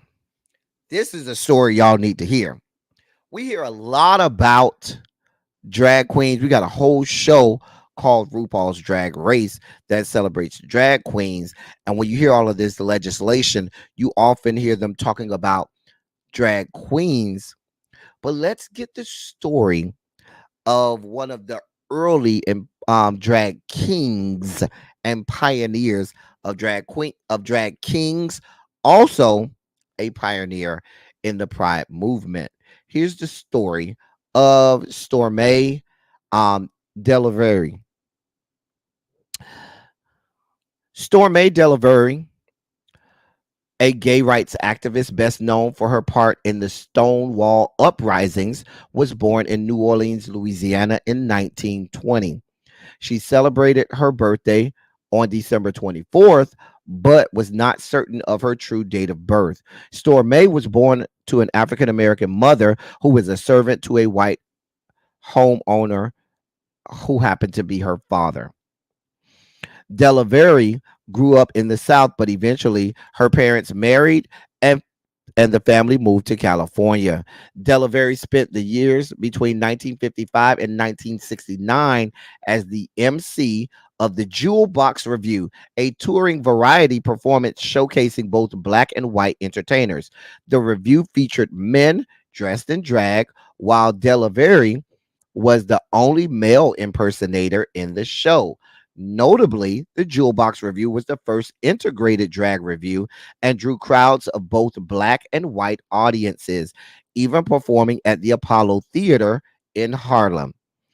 Delavery was best known for possibly throwing the first punch of the June 27th, 1969 uprising at the Stonewall Inn in Greenwich Village. While some witnesses say that Delavery threw the first punch and she made the claim as well herself, there were many people involved in the uprising, which made it difficult to determine who the instigator actually was. But by most accounts, she is credited with making the first punch in the Stonewall uprising. Either way, Delavery was a large part of what is seen as the catalyst for the protests that set off the gay rights movement. Delavery was opposed to calling Stonewall a riot, quote, a rebellion, an uprising, a civil rights disobedience, in the quote, she said, but definitely not a riot. 2 weeks after the rebellion, Delavery was part of the official formation of the Stonewall Veterans Association on July 11th, 1969. She was active in the organization, holding the office of Chief of Security and Ambassador. From 1998 to 2000, she served as the organization's vice president. Delavery participated in the organization and was a regular part of the Pride parades in New York City, New York, and other locales for the rest of her life. From the 1980s through the 1990s, she worked as a singer and bouncer. She patrolled gay clubs and bars on Lower 7th and 8th Avenues on the lookout for intolerance. She lived at the famous Hotel Chelsea throughout this period and continued her vigilance against anti-gay and anti-black prejudice until she was 85. On June 7, 2012, Brooklyn Pride Incorporated honored Delavery at the Brooklyn Society for Ethical Culture. She was also featured in a film directed by Michelle Parkerson, titled Stormé, the Lady of the Jewel Box. On April 24, 2014, Delavery was honored by the Brooklyn Community Pride Center for her fearlessness and bravery and was presented with a proclamation from the New York City Public Advocate Letitia James, who's also the New York Attorney General. After a long struggle with dementia, Delavery died in her sleep on May 24th, 2014 in a Brooklyn nursing home. She was 93 years old. And that is the story of one of the first drag kings and one of the pioneers in the Pride movement, Stormé Delavery. All right, Harold. All right, ladies and gentlemen, it's time for our video breakdown. All of my Gen Zers, come to the front. Come to the front, Gen Zers. This video is from somebody who's a Gen Zer and explains why we have a problem with Gen Z. I haven't. I have to go on and add. Cassandra. I would have to look. Hold on. I haven't done yet. I'll do it while this video is playing. Watch this video, and this explains our problem with Gen Z. And you're only 20? And I'm dumb, and I'm actually not dumb. Period. I'm actually very intelligent. You don't have to be like smart in everything. I'm smart in my ways, and you want to say I'm dumb for saying that, but okay, tell me an interesting fact. Do you know why a gas light comes on in a car? Okay. Sure, go ahead. Tell me. It's because it's a lie. Because if your car is giving you a gas light and it's telling you, hey, we're about to run out of gas, and you still driving and you hit 0 miles, that bitch ain't gonna stop on you. So it's really just a form of manipulation. That's a fun fact. Wait, what? It's true.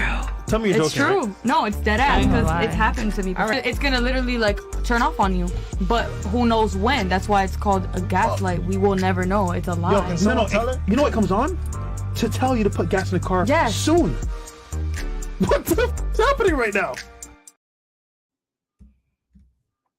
This is the idiocy that is Gen Z.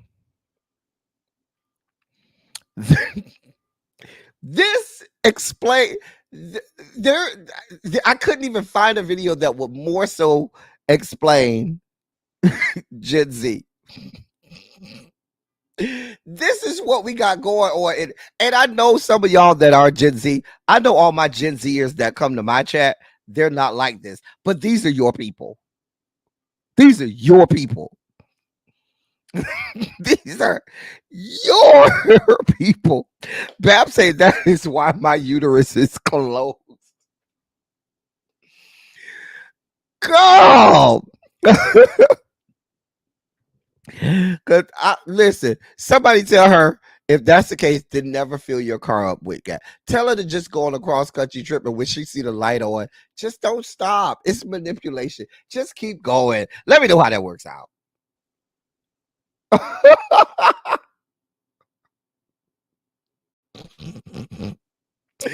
I saw that video. I said, oh, that just makes sense. All right, it's time, y'all, for what is our newest segment and what is quickly becoming our favorite segment of the week. And what segment is that? This is what happened with the No Child Left Behind. Yeah, that might be, you might be right, crazy old body. Because these are the Nickelby kids, the No Child Left Behind kids. Cassandra, I did add you to the members only chat. You should have access to the members only chat now. Cassandra, you should be in there now. So put in the chat what year we're doing. Now I'm gonna be honest. We cannot expect every year to be as great as last week. Last week we had 1994, and that has been the best year on record. And I don't know if we're going to find a year. Now we might. We're gonna go through these.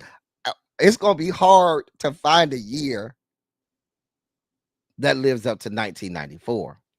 1994 was a great year. Crazy Homebody Girl says 1988. Montrez, one of our music aficionados over here. Don't sleep on Montrez. He might be Gen Z, but he is one of our music aficionados. He was raised right. His parents played good music. Montrez says 1997. Xavier says 1999. Diamond Pearl Jim says 2004. None of those years. Crazy Homebody Girl says 2002. Nope. Actually, Crazy Homebody was really close. The year is 1989. The year is 1989.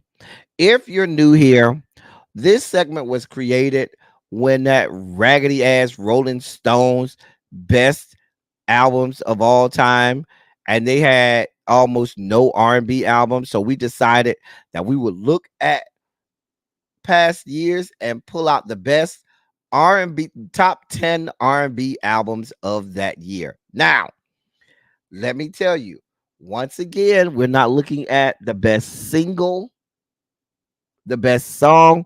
We're looking at whole albums. What was used to create this list?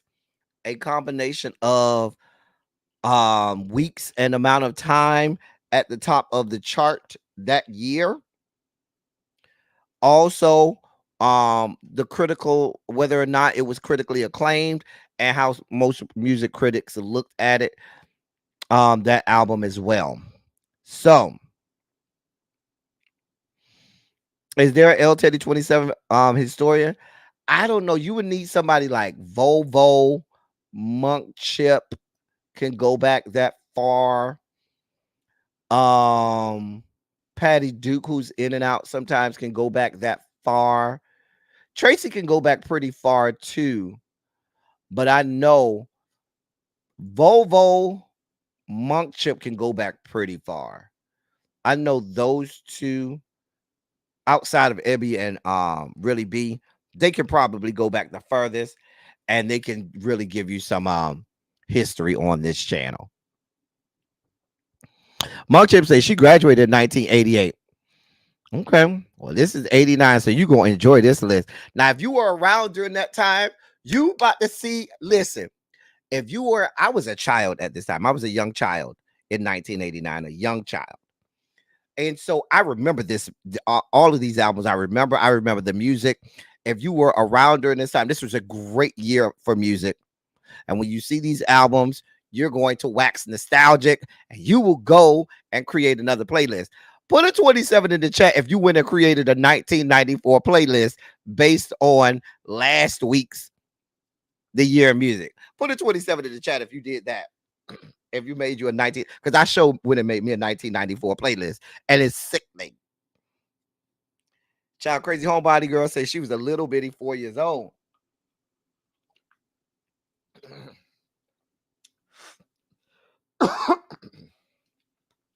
All right.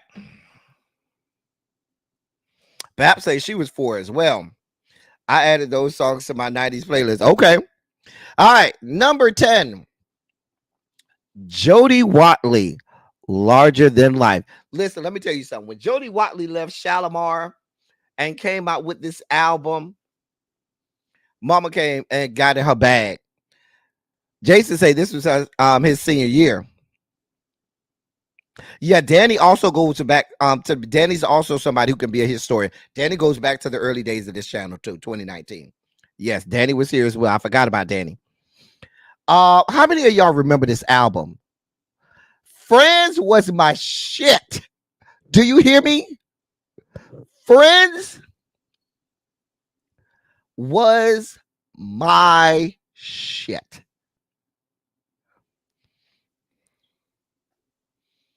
Listen, Jody Watley left Shalimar. Howard Hewitt had pissed her off, and Mama went and did her solo album and blew the fuck up. Okay, great album, bunch of bops, something new. Listen, y'all better get it. Y'all need to go. If you are too young, you never go listen to this album. If y'all like some of these young little girls that's ying around the house now, if y'all like some of these young little girls that's in R&B, go back and listen to Jody Watley's album. You will fall in love. Xavier, you say you love the Haley Baileys and Chloe Baileys and Scissors and Doja Cat. You will fall in love with this album. This was a hot ass album. Jody Watley was sickening, and Mama was sickening. Sickening. Do you hear me? Shout out to Jody Watley. Let's see what number 9 is. Number 9, Soul to Soul's album, Club Classics Volume 1. Very critically acclaimed album. The album spent just a couple weeks, I think like 2 weeks at number 1. But in terms of its critical it being critically acclaimed. It's one of the most critically acclaimed albums of that year. In most lists you find about top R&B albums of 1989, you will see this album. Yeah, Back to Life, Back to Reality. And don't forget, keep on moving, don't stop. No, keep on moving. Holding On was also a good song, as well as Feeling Free. This was a very good album. A very good album. It's a good groove. They used to be in the groove. Spicy Original say her mama played the fuck out of this album. Listen, this was just it was a good grooving album. Just it wasn't too hard, wasn't too, it was just right in the pocket, a good groove. Great album. Miss Kiki said it was the album of the summer, but it was a great album. Great album. Shout out to Soul to Soul. I told y'all this was a good year for music. A good year for music. That's number 9. Number 8, Lisa Stansfield. Let me tell y'all something. White girl right here, Lisa Stansfield, could just flat-footed sing her fucking face off. White, and had a whole R&B album on that ass. Back then, you had Lisa Stansfield, you had Taylor Dane, and this that could sing her face off. This album, Affection by Lisa Stansfield, I'm trying to tell you, you better go listen to it. Listen, what do you think the term "been around the world" and I that came from Lisa Stansfield from this album? I'm just saying. Great album. You Can't Deny It is a great song on this album. Wake Up Baby is an awesome song. Live Together was a good song. Great album. Mama could just flat-footed sing her fucking face off. We're doing 1989, Janae, 1989. She said, my job around in my job interview, I said the lines to being around the world and I. That's the song, All Around the World. Lisa Stansfield, Affection album. Awesome. Awesome album. It made number 8. White girl could just flat-footed sing. Flat-footed sing. Heavy R&B. So, 1989 coming hard now. Coming hard. Regina Belle, Stay With Me. Listen. Oh, my God.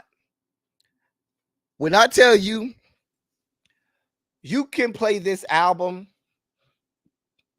and this is what R&B was in the 80s. This album right here, when you think 80s R&B, you could put on this album, Regina Belle.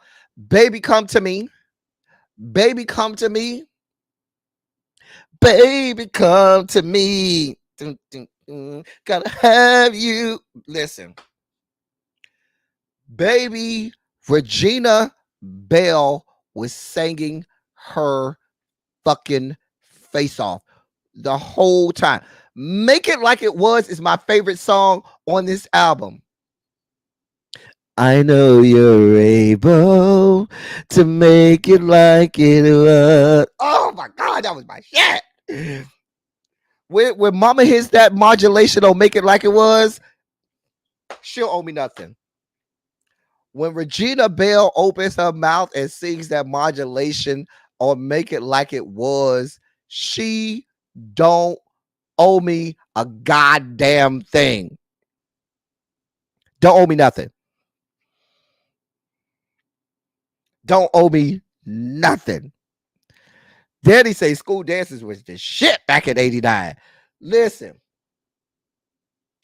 it doesn't hurt anymore. Listen, all my young people out there that ain't never heard Regina Belle's Stay With Me album, just go today, play the whole goddamn album, and you will understand what your mama and daddy them was listening to back in the 80s. This is real R&B. Real R&B. This is love Oh my God, such a great album. Such a great album. Ciao. Bobby Brown's first album, Don't Be Cruel. How this is not higher on the list is beyond my level of comprehension. I went and looked. It only made it topped the charts, I think, for like 3 or 4 weeks. It was like 3 or 4 weeks it topped the charts. But you know, they used to hate on Bobby Brown. So the critical acclaim was good. But you talk about if you were a teenager in 1989, Bobby Brown was everything. Before it was R. Kelly. See, we had R. Kelly in 1994, where teenagers in 1994 was all about that R. Kelly album. Black teenagers in 1989 was all about Bobby Brown's Don't Be Cruel album. This album was everywhere. Every single song on this fucking album was a fucking hit. I'm telling you what I know. Every single fucking song on this album was a goddamn hit. Bobby Brown was everywhere. Bobby Brown was everywhere with this first album.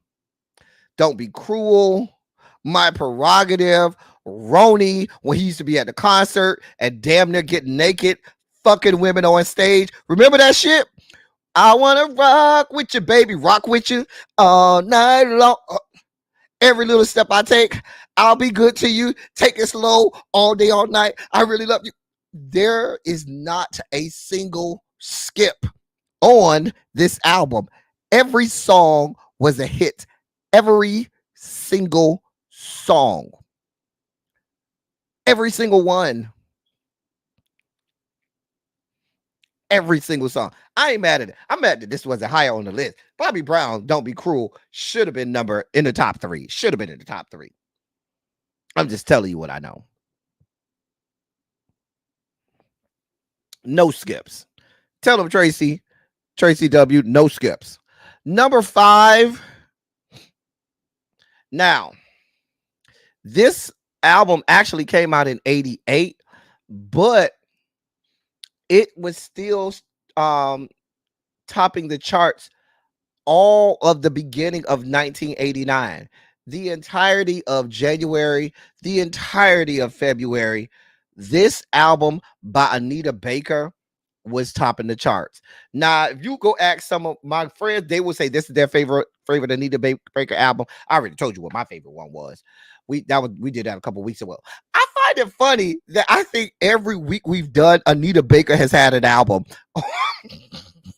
Anita Baker has had an album on each one of the weeks of the year in music that we've done, and this one is no different. This album, Give You the Best That I Got. Listen, Good Love. I want to know what good love feels like. Good love, good love. I want a love that's going to stand the test of time. Come on, Anita. Just Because is my favorite song on this album. I'm sorry. Listen, when I think about how much I'm loving you, no limitations or set regimented rules. I'm amazed how much this love has touched my life, and the commitment that we share is about sacrifice. This must be a real fatal attraction. My life only with destiny. Come on, Just Because, that is my shit. I love you just because I love you just because. That's my shit. That's my shit. That is my shit. No. Good Enough was my shit too. This is the album that I ain't gonna lie. Anita don't put out. The one thing you can say about Anita Baker do not make bad albums, which is why every year we've done so far an Anita Baker album. The only year we didn't have an Anita Baker album, I think, was 2000 so far. Other than that, every other year we've had an Anita Baker album. Anita Baker albums don't fuck off. Y'all can say what y'all want to say about her. She might have missed a couple of y'all concerts, but you would not deny that woman. That woman don't make a bad album. I'm sorry. Cha. Care. Cha. Anyway, number 4, Guy, self-titled album. Great album. This was another, if you was a teenager at the time, whole album was a bop. You can have a piece of my love. Ow, waiting for you. Ow, girl, it's true. I do. Listen, this whole album was a jam. Listen, jam. Oh, jam. Jam. Titty jam for me. Yeah. Ow, ow. This was, listen. The summer of 1989, this album and the Don't Be Cruel album was on every goddamn teenager's radio. I'm telling you what I know. Telling you what I know. I'm just telling you what I know. Made number 4. Great album. Great album. Okay.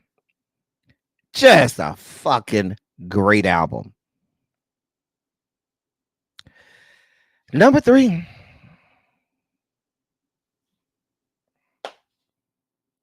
Need I say more?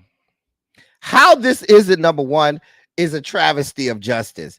The fact that this was not number 1 is everything wrong with the world. Y'all talked about the 12 play album not being number 1, being a travesty. For me, Janet Jackson's Rhythm Nation 1814 not being number 1 is a crime against humanity. It's a fucking crime against humanity. What are we talking about here? I could just play this and let it go. This is listen. A crime against humanity.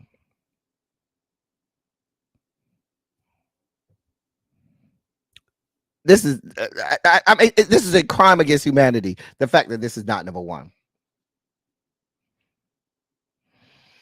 My favorite song on the album. God, there's so many hits. I mean, you got Black Cat. You got Come Back to Me. You got Lonely. You got Escapade. You got All Right. You got Miss You Much. You got Love Will Never Do. Without You. Living in a World. Oh my God. It doesn't stop. Rhythm Nation. Listen. State of the World.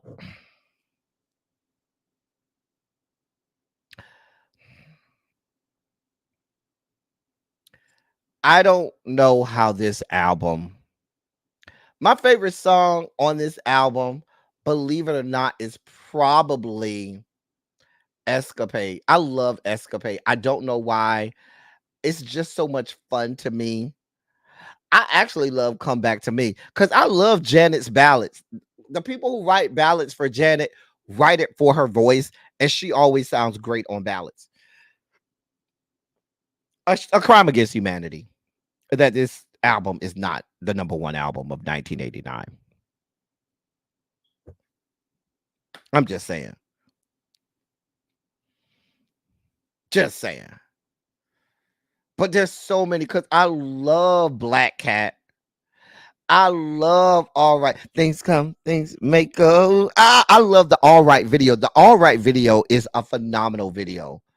Miss You Much, the video with the chair sequence at the end of the Miss You Much video.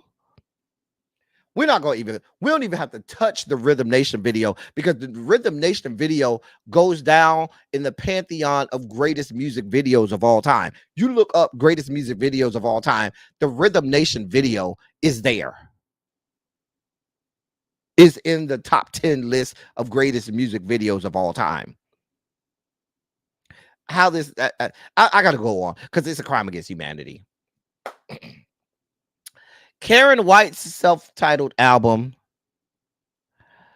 spent so many weeks at number 1. Now, it would have made the top 10 for me. It wouldn't have been number 2. But this ain't my list. This the list that was compiled. This was a good album now. I ain't gonna lie. Secret Rendezvous was a great album. Great song. Love Saw It. Oh my God. Tell Me Tomorrow. My aunt used to play Tell Me Tomorrow over and over and over and over and over again.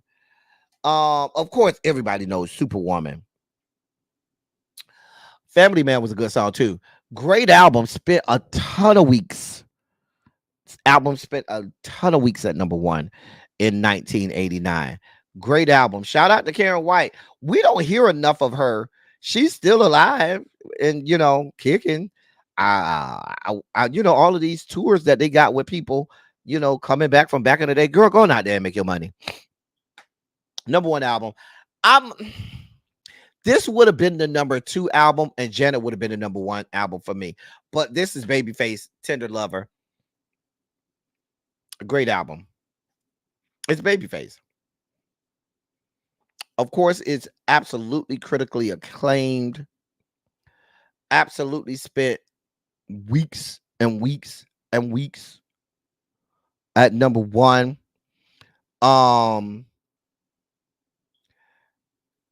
So the list that was compiled put this at number 1. Hey, Antonia. But it would have probably been number 2 for me. Actually, it probably would have been number 3. I probably would have had Janet at number 1. I probably would have had Bobby Brown. I probably would have had Bobby Brown at number 3 and maybe Anita Baker at number 2. And this probably would have been number 4. But great album. Great album. I mean, it's fucking Babyface. What are we talking about? Would it have been my number 1? Probably not. Probably is number 4. Great album still. Great album.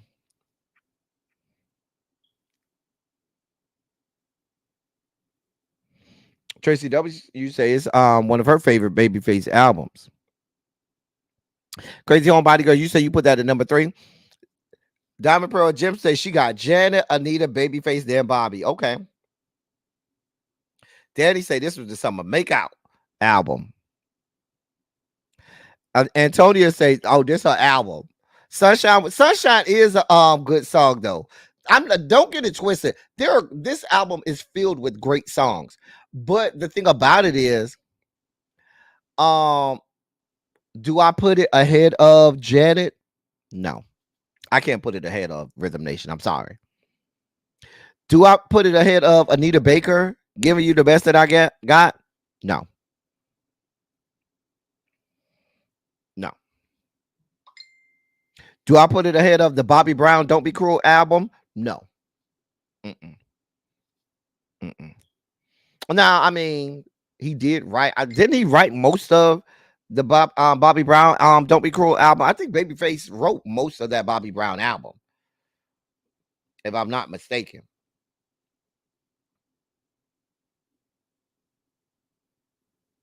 So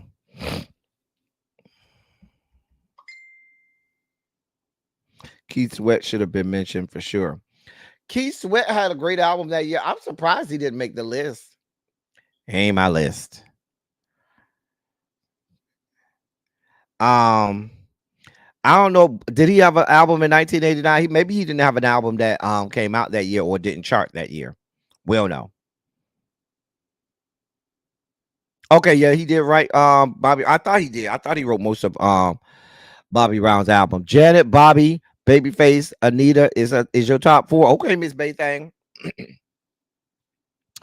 That was the year 1989. Another good year in music. Another good year in music. All right. And it's that time. We got a lot of women this year. We got a lot of women this week. I got to do better. The second half of the palette cleanses, you're going to see we have just as many women as men because it goes man, woman, man, woman, man, woman. I'm like, Jesus, I didn't know I had this many women. And I usually have a problem pulling the women's is. But we got that. Thank you, MVN, for your Cash App. MVN sent the Cash App. Thank you so much, MVN, for your Cash App. My love. Thank you. Y'all know what I'm going to go get after this. I done earned me some crabs today. Go ahead if you haven't already. Go hit the like button, share the video out. We've had a great time. Let's get through these palate cleansers. Oh, this how we starting? Yes. We starting like this? Jesus. Oh. Well. Oh. Something about his lips do it for me. What's that poking out down there, sir? I see that. You do realize that we see that poking out down there, right? Oh. He got nice lips too. We see them waves getting seasick off these waves over here. Oh. Well, what got you upset over here? Who you mad at? You need me to come over there and comfort you? I got you. Not you didn't even realize he had a face. That's a pretty bathing suit. Oh. Can I come to the pool party? Oh. Oh, that's a nice piece of dark chocolate right there. Hey, pretty. You know your little dress getting wet, mama. Yeah.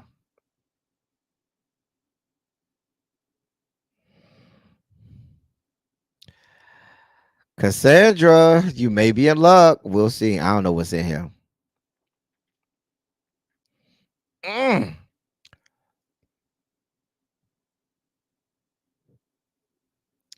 Oh, that's a lot of woman right there. That's a lot of woman. A lot of woman. Oh.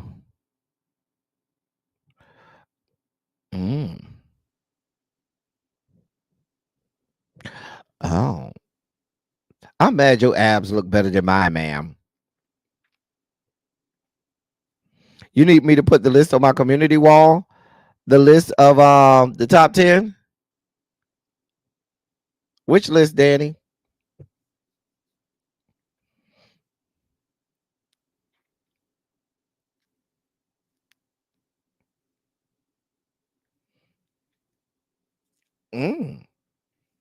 What you cooking? Oh, that's my speed right there. Oh, that's a grown man. That is a grown man. Do you hear me? Grown. Oh. Hey, pretty lady. That's another grown man right there.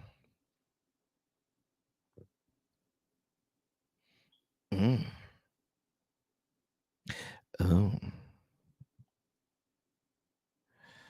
Oh. Oh, your legs open. Ooh.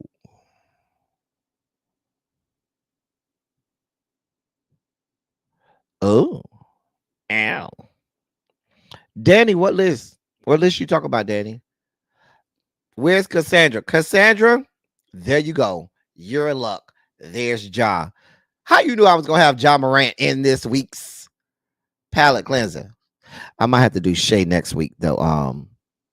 Cassandra, I might have to do Shay. Shay is my baby daddy. I'll fight you about Shay. I'll fight you about Shay. I'll fight you about SGA. Cassandra, we will fight. You just gonna make me, you just gonna give me extra work, huh, Danny?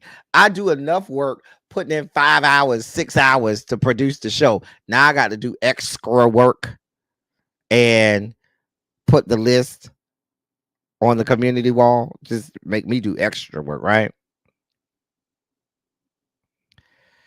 Why don't one of my wonderful hall monitors compile the list and put it on the community tab for me?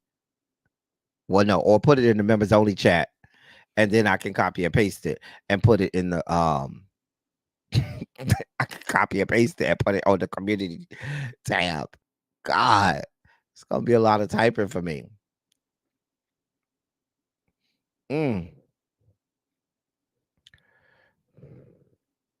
Oh.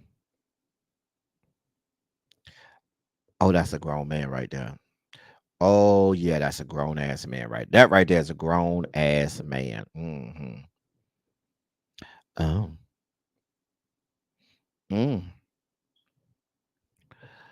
Oh. Oh. Oh, hey, pretty lady.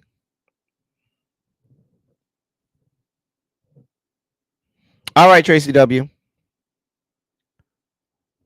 Wait, you want me to do both weeks? Not you cooking some stuff for the first time. Pray for you. Yeah, we're at the point where we're doing man, woman, man, woman, man, woman. Hey, pretty lady. There goes some salt and pepper for y'all. There goes some salt and pepper. Uh-huh.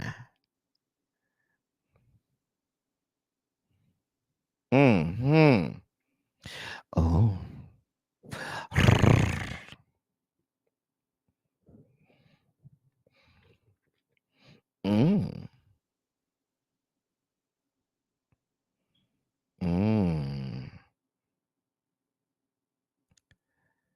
Okay.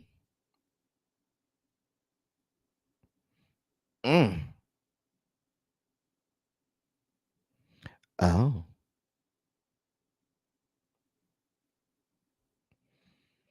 Oh, there goes some salt and pepper for you. For all my salt and pepper lovers.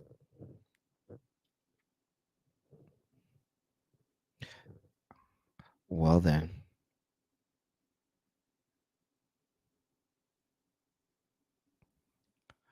All right. That's it. That's all. That is all of them.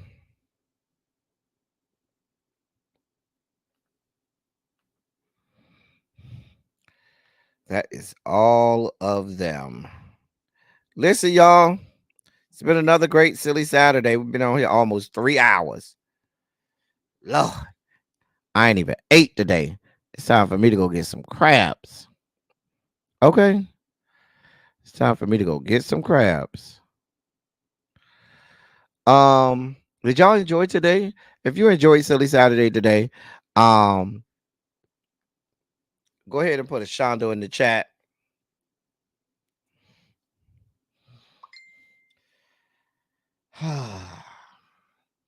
If you thoroughly enjoyed yourself, consider donating to the platform. We work hard over here. We put in a lot of work to produce Silly Saturday, and we certainly